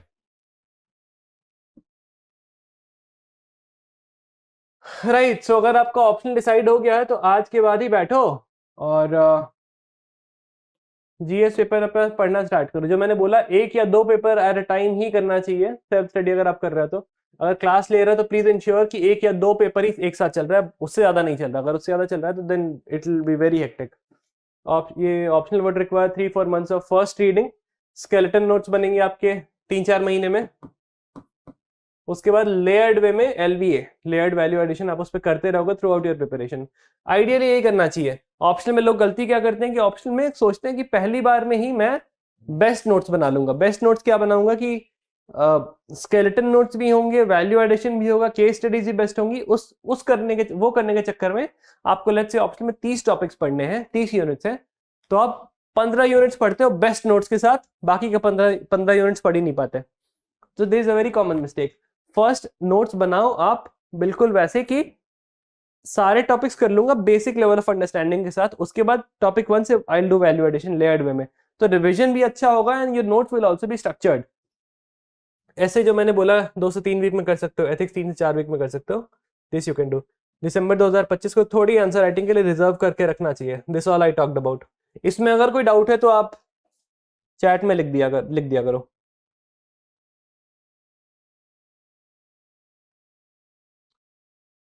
हाँ, see all of you who are preparing for 2026, शुरू में मैंने बोला जो this is the best time to prepare. आपके पास 15 महीने हैं which you can plan very well. It's like an open canvas जो आपको दिया गया है और इस पे अपने हिसाब से आप पेंट करने के लिए फ्री हो। सो प्लीज इंश्योर कि आप इसको अच्छे से यूज कर रहे हो। This point I talked about. Time है आपके पास तो एक स्टैगर्ड अप्रोच आपको फॉलो करना चाहिए। बेसिक्स पहले करूंगा, फिर एडवांस्ड वैल्यू एडिशन करूंगा, उसके बाद रिविजन करते रहूंगा और फिर revision of basic as well as advanced. यहाँ मुझे कुछ कमी दिखी तो I again go back to the sources and update my notes. तो ये इटरेशन चलेगा। You have to allocate time for subject as well as revision cycles, that is understood. Study plan बनाओ, छोटी छोटी विक्ट्रीज को सेलिब्रेट करो, छोटे छोटे माइलस्टोन्स को सेलिब्रेट करो, कोई टॉपिक कंप्लीट करो, मॉक टेस्ट कंप्लीट करो, रिवीजन कंप्लीट करो, थोड़ा खुश रहो। मतलब पॉजिटिविटी चैनल करनी जरूरी है। This is the last part of the session जो कि इसके बाद आएगा। This is very important. Progress tracking is also very important कि आप लेट्स से इंक्लूसिव ग्रोथ जो टॉपिक मैंने बोला that is worth 2 days। Inclusive growth में 7 दिन नहीं पढ़ूंगा या फिर 15 दिन नहीं पढ़ूंगा।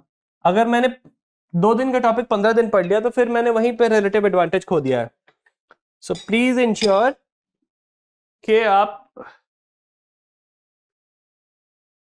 जो चीज जितना डिजर्व करती है टाइम उतना ही आप उसको दे रहे हो।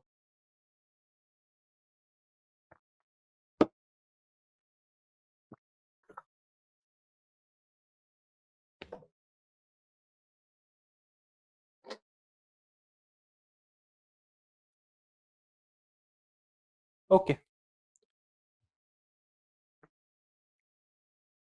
राइट। सो बिग 4 सब्जेक्ट होते हैं, पॉलिटी, इकोनॉमी, ज्योग्राफी, हिस्ट्री, ये मैंने शुरू में बोला था। कोशिश करो कि शुरू के पहले 5 महीने में फेब, मार्च, अप्रैल, मई, जून जुलाई तक ये टॉपिक के नोट्स कर लिया करो। कोशिश तो यही होनी चाहिए। फिर उसके बाद ऑप्शनल स्टार्ट करना और जीएस के छोटे टॉपिक स्टार्ट करना। उस वे में you can do. Entire GS syllabus has to be completed by February लिख रहा हूं मैं, बट इंश्योर करो कि दिसंबर जनवरी तक ही हो जाए। मिनिमलिस्ट अप्रोच क्या होता है कि जब भी किसी टॉपिक को लेकर डाउट में हो तो जितना उसको इजी वे में पढ़ाई करोगे उतना बेटर होगा, जितना कॉम्प्लिकेट करोगे उतनी दिक्कत होगी। तो follow this minimalist approach. Now we'll go to the last section of our session, and this I believe is the most important part of this session. बहुत सारे लोग इसको इग्नोर करते हैं, बहुत सारे लोग इसको समझते नहीं है कि apart from the academic part ये एग्जाम डिमांड क्या करता है। Apart from the academic part I think if the academic aspect is 50% है तो बाद का 50% इंटायरली डिपेंड्स ऑन आप प्रेशर को कैसे हैंडल कर रहे हो, आप on a daily basis setbacks को कैसे हैंडल कर रहे हो, और आप चैलेंजेस से कैसे डील कर रहे हो। So this is very important. आपको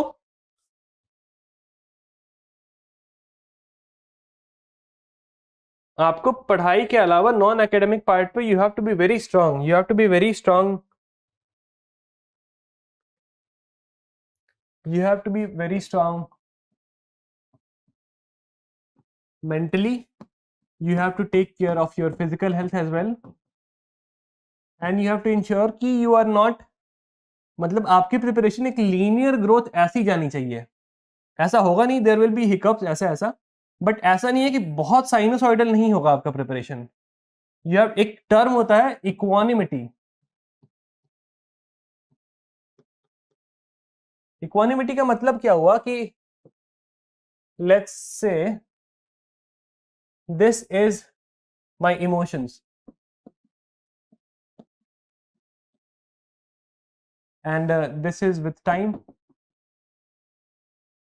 जो इंसान बहुत शॉर्ट टेम्पर्ड होगा या फिर जैसे जो इंसान इमोशनली मैच्योर ज्यादा नहीं होगा, तो एक पॉजिटिव कुछ चीज हुई तो उसका इमोशन ऐसा स्पाइक करेगा, कुछ नेगेटिव हो तो ऐसा डिप करेगा, positive spike, negative dip.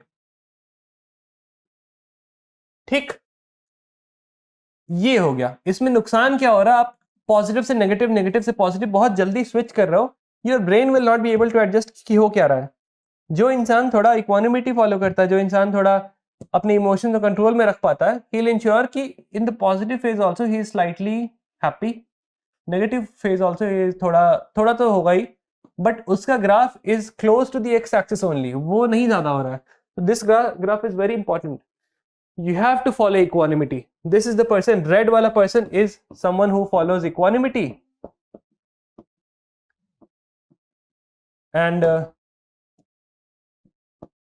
yellow wala person is someone who is emotionally immature.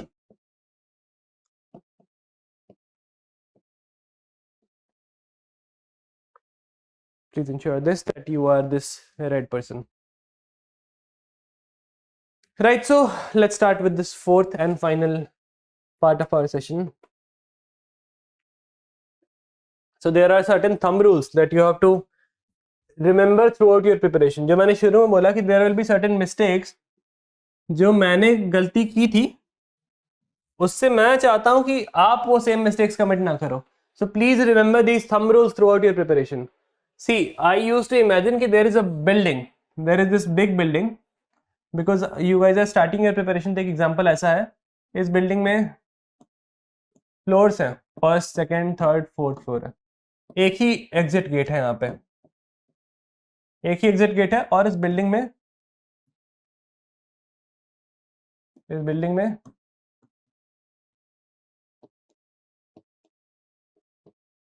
लगी आग।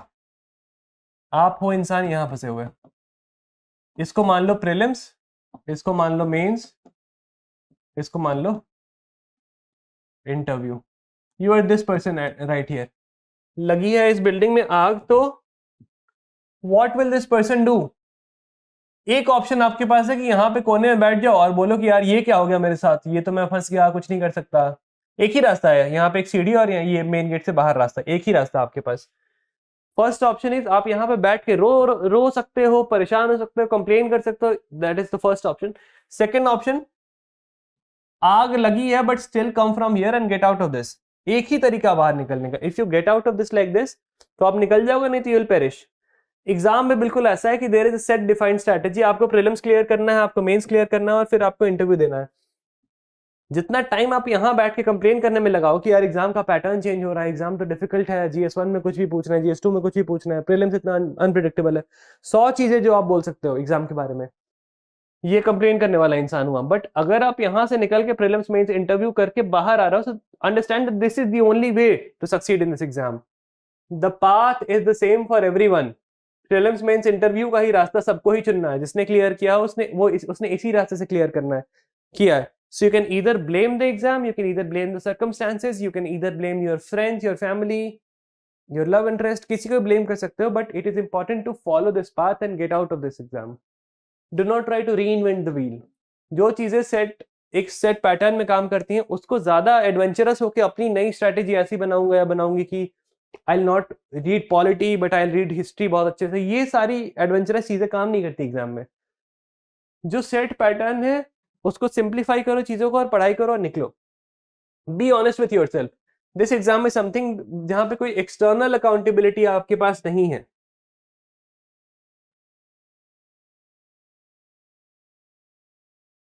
Okay, you don't have any external accountability as such. You have to ensure, just give me a second.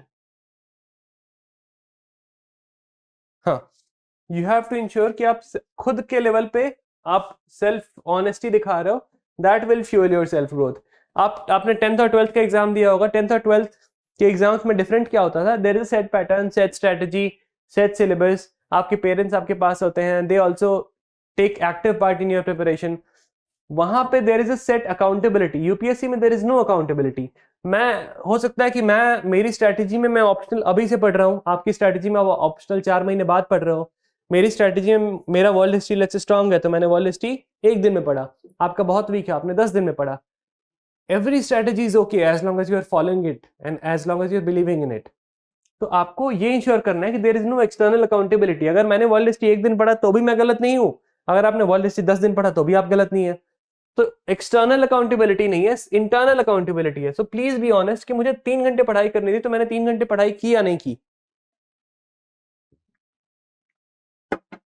This is important. Third is once you are in the preparation there is no looking back. because अगर आप preparation में inter करने का decide कर लिया और फिर वहां आप डाउटफुल हो तो फिर आप अपने सक्सेस को डिले ही कर रहे हो.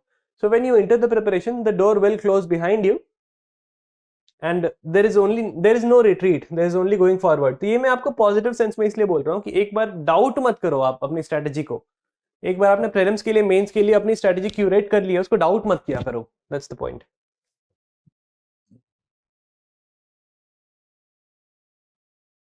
Just give me a second.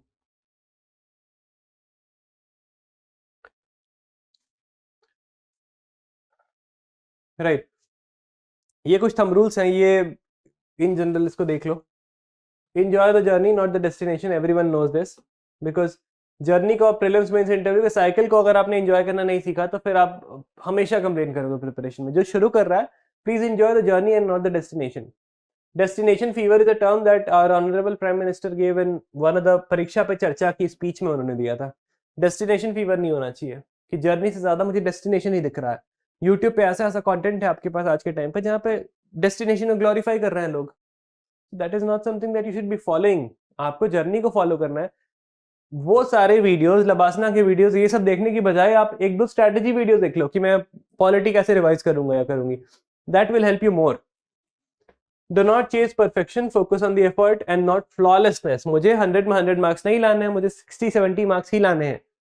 Effort matter करता है, फ्लॉलेसनेस मैटर नहीं करती है.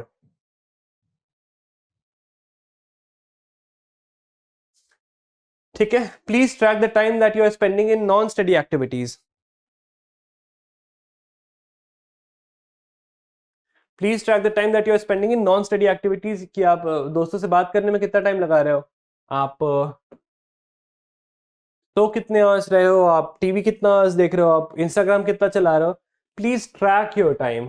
ट्रैक करो कि वक्त जा कहाँ रहा है. अगर जो ट्रैक कर रहे हो, what gets measures gets done. ये कोट है कि जो चीज मेजर होगी वही चीजें आप कर पाओगे complete. This I already talked about. Combination of breadth and depth, जो मैंने अभी बोला ना कि एक skeleton plus layered value addition करनी है. इसका एक सिंपल एग्जांपल मैं ऐसा देता था, मतलब सोचा था कि आपको लेट्स से एक दीवार पेंट करनी है. So there are 2 ways of painting this wall. Either, please understand this is the wall analogy. There are 2 ways of painting a wall. Number 1, मैंने इसको बेस्ट पेंट किया, इसको बेस्ट पेंट किया, इसको बेस्ट पेंट किया. मतलब पहली coating is the thinnest coating that you already know किसी भी दीवार को पेंट करने में. सो इसको अच्छे से किया, इसको अच्छे से किया, ये कर रहा हूं मैं. सेकेंड स्ट्रैटेजी इज कि फर्स्ट कोटिंग पूरे वॉल पे मैंने कर दिया, फिर मैं वापस गया, सेकेंड कोटिंग वापस किया, फिर वापस किया, थर्ड कोटिंग वापस किया. प्रिपरेशन में आपको ये करना है, ये नहीं करना है कि मैं GS1 में एक टॉपिक बेस्ट करूंगा, दूसरे को बेस्ट करूंगा, तीसरे को बेस्ट करूंगा. इसमें आप क्या करो, ये पढ़ ही नहीं रहे हो टाइम का कॉन्स्टेंट है आपके पास, इसमें you are ensuring you are covering the entire syllabus repeatedly. जितनी रिपीटेड वे में आप रिवाइज करोगे उतना ज्यादा दिमाग में बैठेगा वो चीज। तो please ensure that you are following a combination of breadth and depth. This is the painting of wall analogy that I talked about. There is infinite content. You have to learn to filter the content, focus on the relevance and exam oriented material. ये मैंने बता चुका। Market reality is there are too many coaching institutes and materials which dilute the quality. Please ensure, एक thumb rule ये दिमाग में रख लो कि कोई भी institute which is less than a year, probably it is not the best thing to join, because established अगर नहीं है वो चीज तो देन फिर वो क्वालिटी डाइल्यूट होगी ही होगी। प्लीज इसमें थोड़ा अपना दिमाग लगा के डिसाइड करना कि what you want to do. Burnout कैसे अवॉइड करें प्रिपरेशन में? Take breaks. There is a scientific philosophy, scientific technique called as pomodoro technique की 25 मिनट पढ़ाई, 5 minutes break. Do it 3 times and then take a 25 minutes break या 15 minutes break, लंबा break लो। ऐसे आप 7 से 8 पोमोडोरो के सेशंस कर लेते हो, 10 सेशंस कर लेते हो, then you have a good day. तो प्लीज इंश्योर कि आप मतलब साइंटिफिक चीजें कर रहे हो, focused intervals with short breaks. Sustainable consistency क्या होता है भाई? एक दिन में 20 घंटे नहीं पढ़ूंगा ताकि अगले दिन मैं पूरे दिन सो रहा हूँ। This is not a good strategy. Consistency होनी चाहिए but that should be sustainable. Over exertion नहीं करना है। Follow a marathon and not a sprint approach. Cognitive flexibility क्या होती है भाई? Cognitive flexibility is something, see all these keywords I mentioned because एक तो आपको ये आइडिया होना चाहिए कि यूपीएससी में keywords are important. Her paper का स्पेसिफिक कीवर्ड होता है and these keywords I think you should also be keep noting these down. Cognitive flexibility होती है कि आप एक सब्जेक्ट को, पॉलिटी अगर मैं इसलिए मैं बोल रहा हूँ कि एक बार में 2 चीजें आप पढ़ सकते हो, 2 से ज्यादा भी अच्छा नहीं है और एक टॉपिक को ही पढ़ते रहना is also not good. Please ensure कि आप एक बार में 2 चीजें पढ़ रहे हैं, shift between the subjects so that the mental fatigue is not setting in. Bring variety in your studies. For example this is a cheat reward subject जो मैं बोलता हूँ। For example for me mapping was something that जो मैं एक topic पढ़ते हुए, एक सब्जेक्ट पढ़ते हुए बहुत बोर हो जाता था, then I used to do mapping. That was my cheat reward subject. ऐसा आपके भी दिमाग में होना चाहिए कुछ कि वेराइटी कैसे लाऊं प्रिपरेशन में। Active recovery is something, hobbies में एंगेज करो, एक्सरसाइज करो, माइंडफुलनेस करो, जो करो, बट प्लीज इंश्योर कि recovery should be active. Recovery में आप सो नहीं रहे हो या फिर घर में बैठ के बिल्कुल ही कुछ नहीं करो, ये नहीं करना है। Social support system can include your friends, family, loved ones, whatever. This is something I like this keyword, it's called neuroplasticity boost. सिर्फ आज के टाइम पे books are not the only way to prepare. You have the YouTube videos, you have podcasts that you can also watch on international relations. Let's say you have discussion with your friends, you can write tests, you can do n number of things, you can make short notes, you can make mnemonics, you can do n number of things to revise. तो neuroplasticity boost ये बोलता है कि जितना इस चीज में जितना वैरायटी लाओगे, इस चीज को जितना डाइवर्स वे में पढ़ोगे, उतना फायदा होगा आपको, उतना ही दिमाग में चीजें कॉन्सेंट्रेटेड रहेंगी।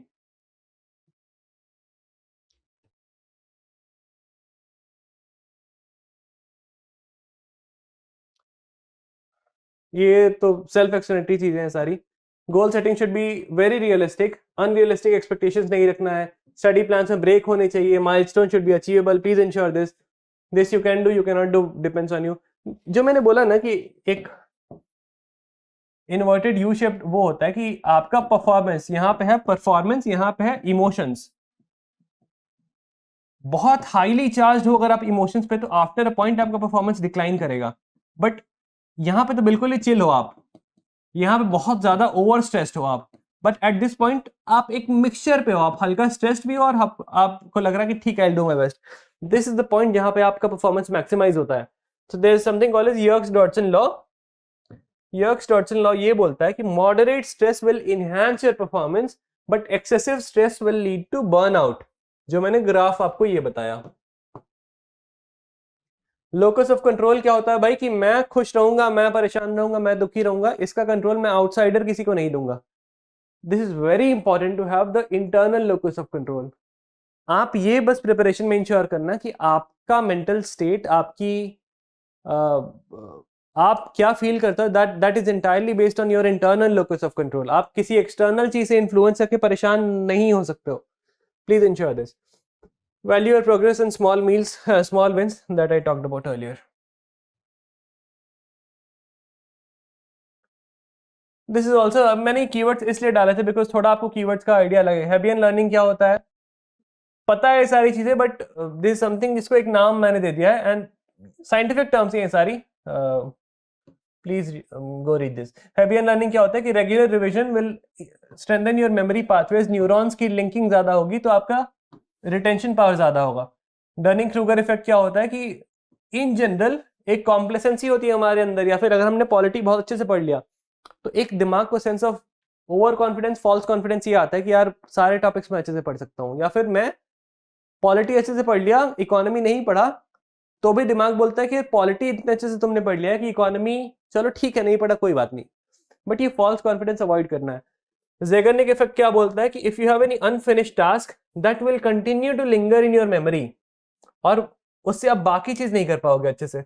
सो इट इज इंपॉर्टेंट कि स्ट्रक्चर्ड वे में प्लान करो, अनफिनिश्ड टास्क ज्यादा नहीं रखो ताकि स्ट्रेस ना हो। पार्किंसंस लॉ ये बोलता है कि work expands to fill the available time. Every one of you must have experience this कि अगर कोई चीज मुझे पढ़नी है 2 घंटे में, बट अगर मैंने खुद को ये नहीं बोला कि मुझे वो 2 घंटे में कंप्लीट करना है, तो मैं उसको पढ़ने में 10 घंटे, 12 घंटे, 50 घंटे कितना भी ले सकता हूं। प्लीज इंश्योर कि आप डेडलाइंस में काम करो, स्ट्रिक्ट डेडलाइंस में काम करो कि inclusive growth 2 days, disaster management 7 days, internal security 10 days। ऐसे फिक्स डेडलाइंस में काम करो, ये नहीं करोगे तो दिक्कत होगी, फिर वो पार्किंसंस लॉ लग जाएगा। आप इंक्लूसिव ग्रोथ 10 दिन पढ़ रहे हो, डिजास्टर मैनेजमेंट 20 दिन पढ़ रहे हो, ये नहीं करना है। State dependent memory I talked about earlier only also. Common mistakes that people commit, I'll take a look at the chat वाले questions also, don't worry. Common mistakes that people commit, क्या क्या हो सकता है? Structured plan आप बना के prepare नहीं कर रहे हो। सॉरी, स्ट्रक्चर्ड प्लान में नहीं प्रिपेयर करो, एमलेसली प्रिपेयर करो। फिर जो मैंने बोला था कि mass as well as direction होनी चाहिए, vector quantity hard work. So if the direction is not there, road map नहीं है तो स्ट्रक्चर नहीं है, स्ट्रक्चर नहीं है तो रिजल्ट नहीं आएगा। Mass plus direction equal to result, ये हार्डवर्क का हो गया। रिमेंबर दिस फॉर्मूला, एक भी चीज इसमें नहीं हुई तो रिजल्ट आना मुश्किल है। ओवरलोडिंग नहीं करना मटेरियल से, पीडीएफ्स होल्ड करके रख लिया, लोगों के नोट्स होल्ड करके रख लिया, बट रिवाइज नहीं करना है, फायदा नहीं है। जो कंटेंट आप एग्जाम में लिख सकते हो उस कंटेंट को यूज करना है। अगर आप लिख नहीं सकते तो फिर उस कंटेंट को मत रखो। So the content that you can use in your exam, आपके नोट्स में बस वही होने चाहिए। अगर कोई चीज में है मेरे पास नोट्स में, बस उसको मैं एग्जाम में यूज नहीं करने वाला हूं, तो उसको धीरे धीरे हटाते रहो अपने नोट से, बिकॉज फिर वो आपका ब्रेन स्पेस एक्स्ट्रा खाएगी। इंटीग्रेटेड प्रिपरेशन बहुत सारे लोग नहीं करते हैं कि आज मैं सिर्फ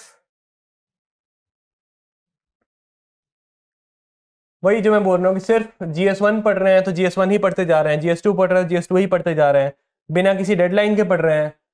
एक तो हो गया, वेरी सॉरी, एक तो हो गया टाइमलाइन। ठीक है, कि टाइमलाइंस के अंडर प्रिपेयर करना है कि मैं इंक्लूसिव ग्रोथ कितना पढ़ूंगा, डिजास्टर मैनेजमेंट कितना पढ़ूंगा, वो टाइमलाइन पे आपको करना है। सेकंड इज, एक टॉपिक को लेके कैरिड अवे नहीं होना है।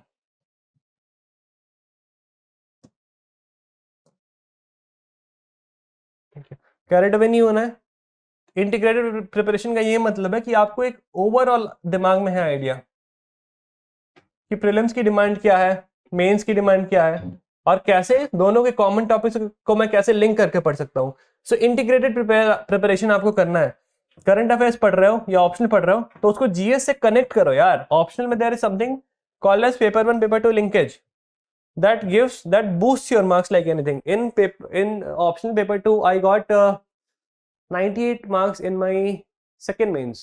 हाँ, फर्स्ट मेंस में भी I got 98, सेकंड मेंस में भी I got 98. In the third mains 2-3-4 चीजें मैंने ज्यादा टाइम था नहीं पढ़ने को पेपर 2 ऑप्शनल पेपर 2 में, but I change a couple of things. उसमें से एक चेंज था कि पेपर 1 की चीजों को पेपर 2 में लिंक करूंगा, 2 को 1 में लिंक करूंगा, और होलिस्टिक वे में मैं ऑप्शनल प्रिपेयर करूंगा।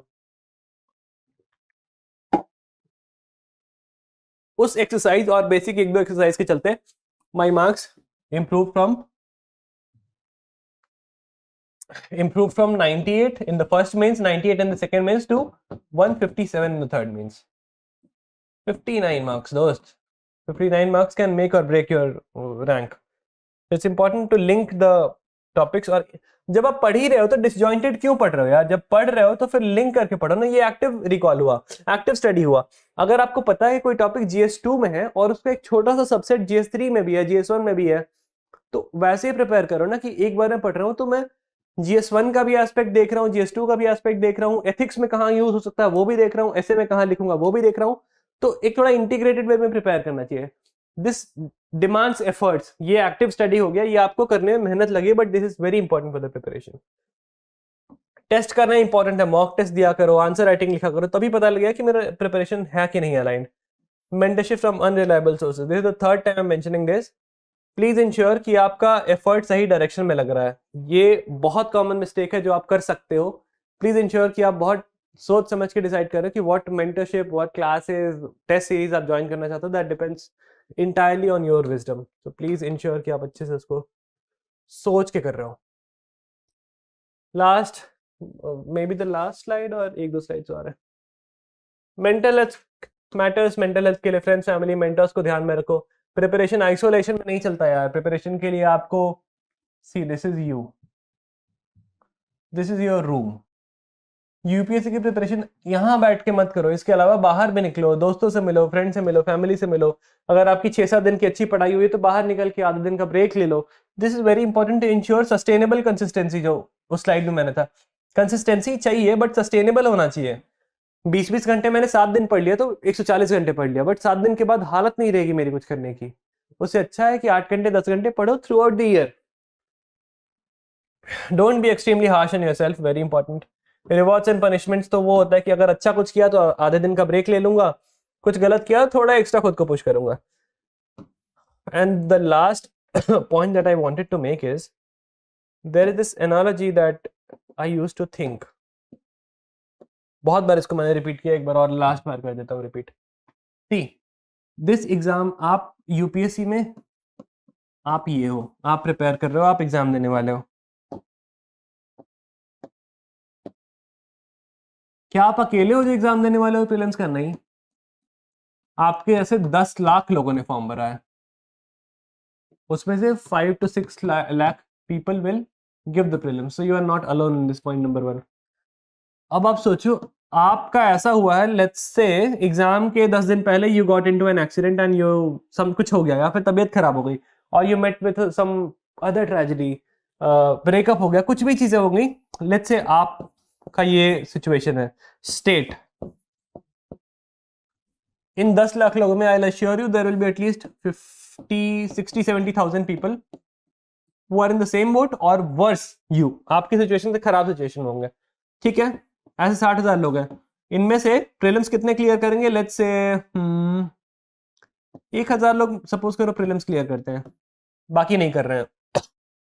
इन 1,000 में I will say let's say 200 लोग इंटरव्यू देंगे, 800 नहीं देंगे. इन 200 में आई वुड से कि 30-40 लोग they will get a final rank. इसमें से 50% people, 40% people will get their desired service. तो आप देख रहे हो, आपको लगा था कि इस सिचुएशन में मुझसे बुरी हालत में दुनिया में कोई नहीं है, मैं इस सिचुएशन से ओवरकम नहीं कर सकता हूं, but people are there in the same situation and some people from that list are in the service also. So everything has already happened. वही चीज है कि कुछ भी आपके साथ यूपीएससी में ऐसा नहीं होगा जो आपके पहले किसी के साथ नहीं हुआ है. तो ये बोलना बंद करो कि मेरे साथ ही बुरा होता है, this is the worst phase that anyone can be and यहां से तो पॉसिबल ही नहीं है रिकवरी. ये मत बोलना. Everything has already happened with someone and someone from the list has cleared the exam. So please ensure this.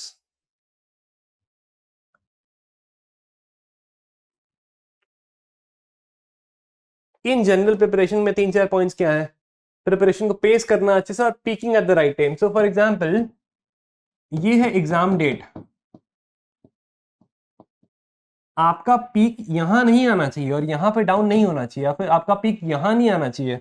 आपका peak आना चाहिए एग्जाम का ये जो विंडो है, इस विंडो में कहीं आपका पीक आना चाहिए. तो pace your preparation in such a manner that your peak is in this window. Positive affirmations matter a lot. आपको खुद को वो बताते रहना पड़ेगा कि आई डू माई बेस्ट, मैं क्लियर करूंगा। ये पॉजिटिव एफर्मेशन से एक virtuous cycle, virtuous feedback loop दिमाग में जाता है। That is important. You have to prepare introduction, conclusion, value addition, point, paper specific keywords. ये तो जैसे जैसे आप पढ़ोगे यू रियलाइज कि ये चीजें करनी होंगी। Why UPSC, why do you want UPSC? This is something that everyone has a separate अपना एक personalized कोई reason होगा। That reason has to be strong because the preparation will get long, will get rolling और इसमें tension होगा। So please ensure कि आपका जो why UPSC है that is pushing you in the preparation. Integrated की बात मैंने कर दी थी कि preparation has to be integrated. So in the first part of the session we talked about groundwork before entering the preparation. Second part was a brief overview of the examination. Third part is the blueprint for 2K26. Fourth part of the session was mental health or non-academic aspect of CSE. Taro parts ko we have discussed. I hope this made sense. I don't think I have any more slides. हाँ, last point यार ये है कि there will be things। देखो preparation में बहुत सारी चीजें मैटर क्या करती हैं, जो PYQs में है, जो सिलेबस में है और जिससे क्वेश्चंस आने की एग्जाम में संभावना है। those things matter। कंट्रोल आप क्या कर सकते हो? अपनी प्रिपरेशन, अपने notes. these things are in your control। what is not in your control? Exam के का क्वेश्चन पेपर, ये आपके हाथ में नहीं है। एग्जाम में इन्विजिलेटर एग्जामिनर कौन है वो आपके हाथ में नहीं है। कॉपी चेक कैसी होती है वो आपके हाथ में नहीं है। तो कोई भी आपका डाउट आ रहा है, कोई भी चीज पे ओवर थिंकिंग कर रहे हो, प्लीज अंडरस्टैंड कि क्या ये एग्जाम के लिए मैटर करता है? Is this relevant to the exam? Will this help me score more marks in the exam?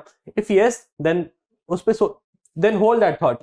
If no तो ignore that thought. First point. फिर सोचो क्या ये मेरे कंट्रोल में है? Can I control the outcome? If I can control the outcome तो फिर कैसे कर सकता हूँ? फिर उसका हार्डवर्क करना है, मुझे क्या स्ट्रैटेजी बनानी है, प्लानिंग करनी है, that is an entirely different ball game. But if I can not control the outcome, again I chuck this thing. Those things that matter and those things that I can control, उसका जो intersection है सिर्फ इस पे ही आपका energy जाना चाहिए। आपकी एनर्जी इधर उधर वॉन्डर करेगी तो we have limited energy, we have limited time space, mind space. Preparation को डाइल्यूट करने से बढ़िया है ये क्वेश्चन हमेशा खुद को पूछो और अपनी प्रिपरेशन को इस पार्ट में ही अलाइन रखनी है। The more you do it, the more time you will save, the more time you will have to prepare other things, the more time you will have to revise, to right answers, mock test. ये सब करने का time मिलेगा अगर आप अपनी preparation को dilute होने से बचा सको तो। प्लीज इंश्योर कि आप इसके इंटरसेक्शन पे ही सोचो। Okay, I have the questions. How to be consistent in the preparation? That's the first question that I have here. Let's give 10-15 minutes to this and we'll wrap up.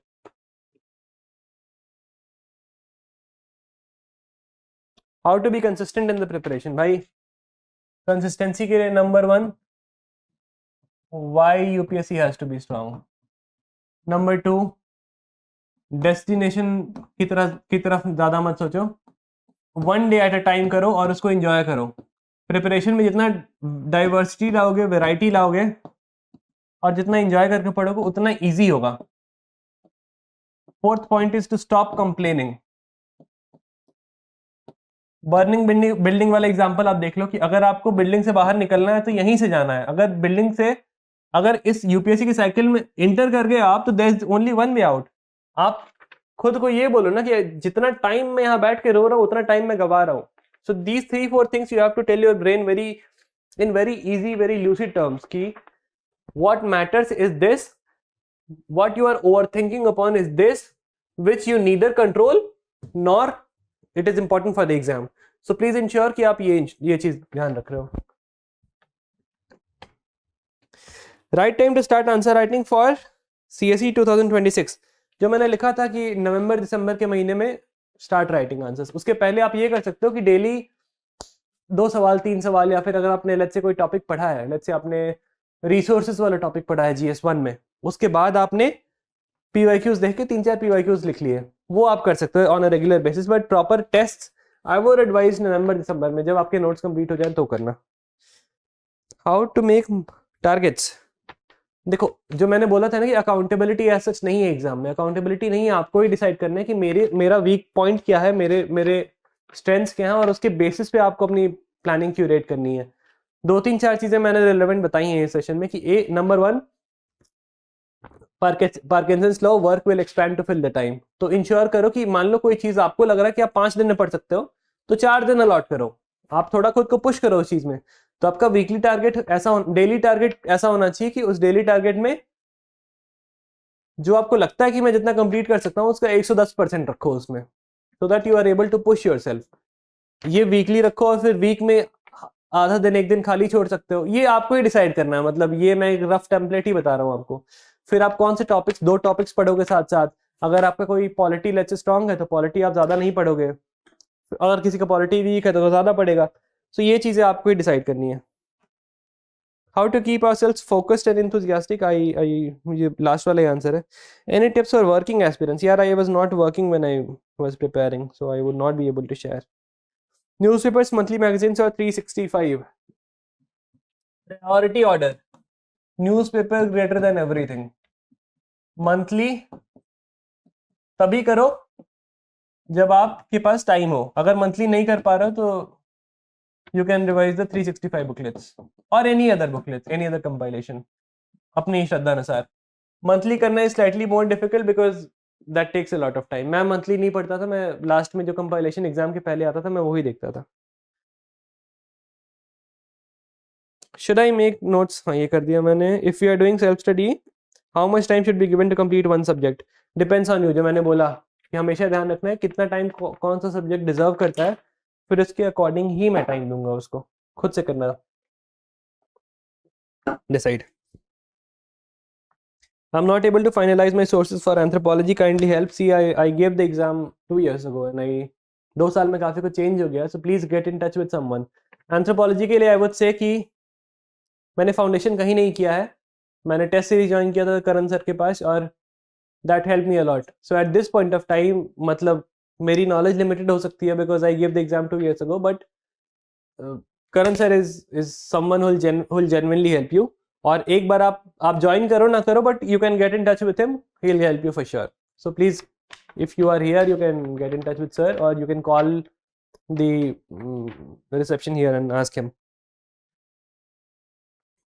Prepare notes for prelims मॉक्स, यार मैंने sample दिखाया था, keyword specific होना चाहिए, बिल्कुल short crisp होना चाहिए। On my Telegram channel also I share a small video also, if you can watch that video तो मेरी मेहनत बच जाएगी। Please go to my telegram channel and see that। Telegram पे if you search my name Utkarsh Ujjwal you will get the channel, तो उस पर देख लेना, उसमें बहुत सारे कंटेंट मैंने ऑलरेडी शेयर किया है। ऑप्शनल कब से स्टार्ट करें ये मैंने लिख दिया था, एक सब्जेक्ट को कितने टाइम में खत्म करना है ये भी बताया मैंने।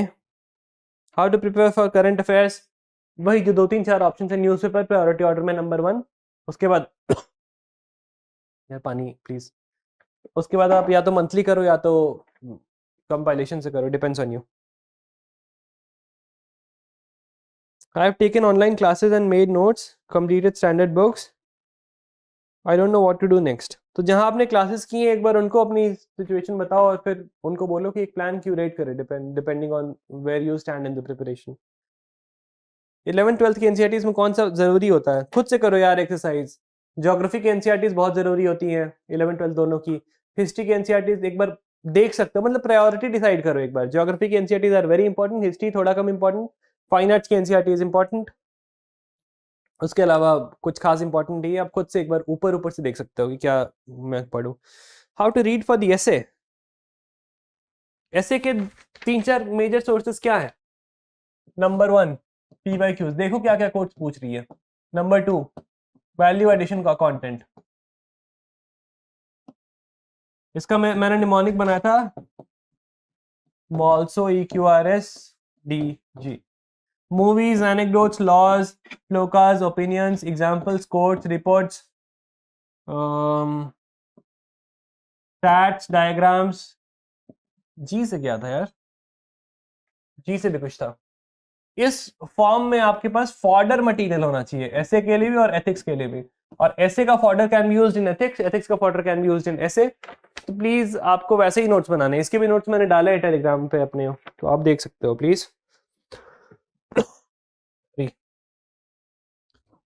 ज्योग्राफी ऑप्शनल का यार I don't know how to choose an optional. जो मैंने बोला कि आप वेन कर लो कि अगर आपके ग्रेजुएशन सब्जेक्ट है और थोड़े आप डिसेंटली स्ट्रांग हो, then you can think of joining that option.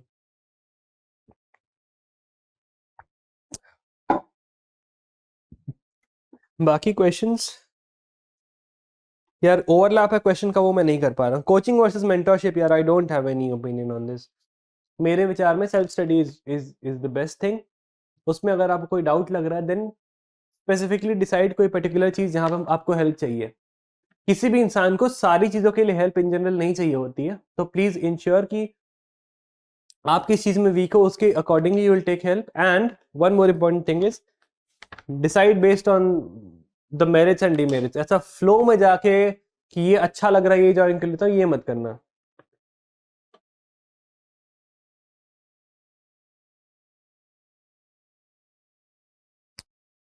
Will this webinar be uploaded on YouTube? The team will tell. UPSC CSC की डिमांड्स क्या है? गुड क्वेश्चन यार।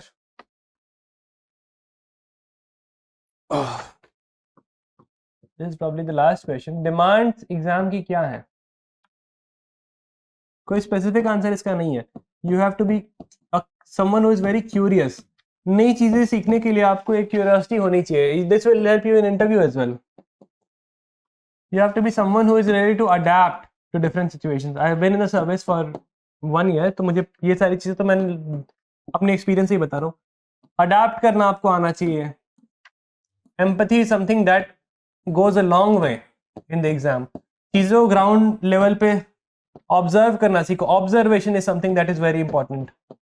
बर्ड्स आई व्यू मत रखो, चीजों को ऑब्जर्व करना स्टार्ट करो।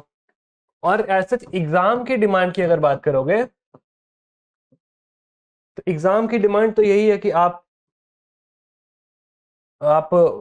प्रिपरेशन को कैसे प्लान करते हो, डिफरेंट अलग अलग जो टॉपिक्स उनको कैसे रिवाइज करते हो, टाइमलाइन कैसे बनाते हो, स्ट्रेस को कैसे मैनेज करते हो, आप रिवीजन कैसे करते हो, आप टेस्ट कैसे लिखते हो, आप प्रैक्टिस कैसे करते हो, आप सेटबैक्स से कैसे डील करते हो, आप मेंटल स्ट्रेस को कैसे देखते हो, आप जो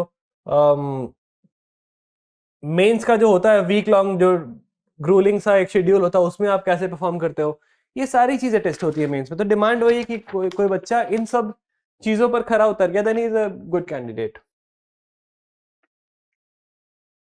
मुझे तो इतने ही सवाल आए थे, यहाँ एक बार देखता हूँ। How to get the confidence that my notes are rightly made, very important and very easy to answer point. PYQs देखो, अगर सारे पीवाईक्यूज आपके नोट से सॉल्व हो पा रहे हैं then your notes are good, फिर उसमें ज्यादा कुछ मत करो। फिर अगर कुछ रैंडम न्यूज़पेपर पढ़ते हुए आपको वैल्यू एडिशन का मिल रहा है फिर वो देख लेना, बस उतना ही करना है, क्योंकि एक लिमिट से ज्यादा it is impossible to do. What should be our deadline for 2026 with respect to GS and Anthro? I just told that. Good test series I won't be able to recommend. Karan sir, Karan sir. While you were discussing about note making with IG example, यार वो session देख लेना यार दोबारा, उसकी video I think they'll share, क्योंकि याद नहीं है मुझे क्या मैंने बोला।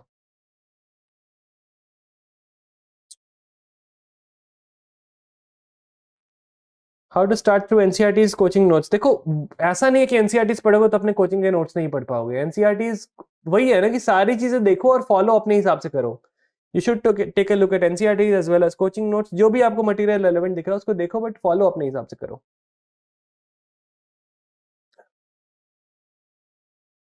ओके ठीक है, I think all the questions are answered.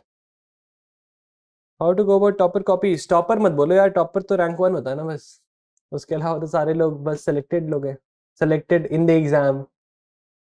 तो उनकी कॉपीज में ये बस आप देखना है कि कोई ऐसे, अगर आपने उसके भी नोट्स बनाए हैं उस टॉपिक के, तो उनके नोट्स से बस चीजें एक्सट्रैक्ट करो जो वैल्यू एडिशन का है और आपके नोट्स में नहीं है, वो एक्सट्रैक्ट करो। बाकी अगर आप उनकी टेस्ट कॉपीज देख रहे हो तो फिर उसमें आप देखो कि एक पर्टिकुलर क्वेश्चन में कोई ऐसा डायमेंशन उसने लिखा है जो मेरे दिमाग में आया ही नहीं था, उस डायमेंशन को एक्सप्लोर करो, उस डायमेंशन को अपने नोट्स में ऐड कर लो, यही करना है। Notes from newspaper I did not do, I would not recommend you to do as well, because फिर वो रिडंडेंसी बहुत आएगी उसमें, आप एक ही चीज 4 बार लिखोगे, 4 जगह लिखोगे, कचरा हो जाएगा फिर। ईयर कंसोलिडेशन नोट्स का कैसे करना है, एक बार आप वही स्केलेटन नोट्स बना लो, उसमें जहां पे आपके पास कंटेंट नहीं है उसकी खाली जगह छोड़ देना, भले खाली जगह छोड़ दो बट छोड़ के आगे बढ़ जाओ, वहां पे अटकना नहीं है। ये सारा करने के बाद वापस नोट्स के टॉप पे जाओ, फिर आपको थोड़ा आइडिया लग जाएगा, फिर उसकी खाली जगह भर लोगे, फिर थर्ड रीडिंग में you will do some value addition. तो ये लेयर्ड वे में ही करना है। और एक बार आपके skeleton plus layered value addition हो गया, फिर उसका एक शॉर्ट नोट्स बना लेना 5-10 पन्ने का, जो मैंने दिखाया था पहले, ये कर सकते हो। Prelims PYQ is enough to delineate the width and extent of study? I think yes, because prelims में anything can be asked, और अगर आपने PYQs लास्ट 20-25-30 साल के कर लिए तो आपको ये स्किल तो आ जाएगी कि prelims में you will see a particular booklet या फिर you will see a particular article, और आप उसमें 2-3 चीजें निकाल लो कि अच्छा this is relevant for prelims, this can be asked for prelims. This skill is very important to have. Prelims में I cleared forest service twice in three attempts because I was able to understand the demand of prelims, और मैंने PYQs बहुत अच्छे से किए थे, तो PYQs are important. ठीक है, I think this is all that I had to share. Thank you so much guys for joining. Thank you so, I hope this made sense. I hope समझ आया आपको, जितना भी समझ आया. Thank you so much.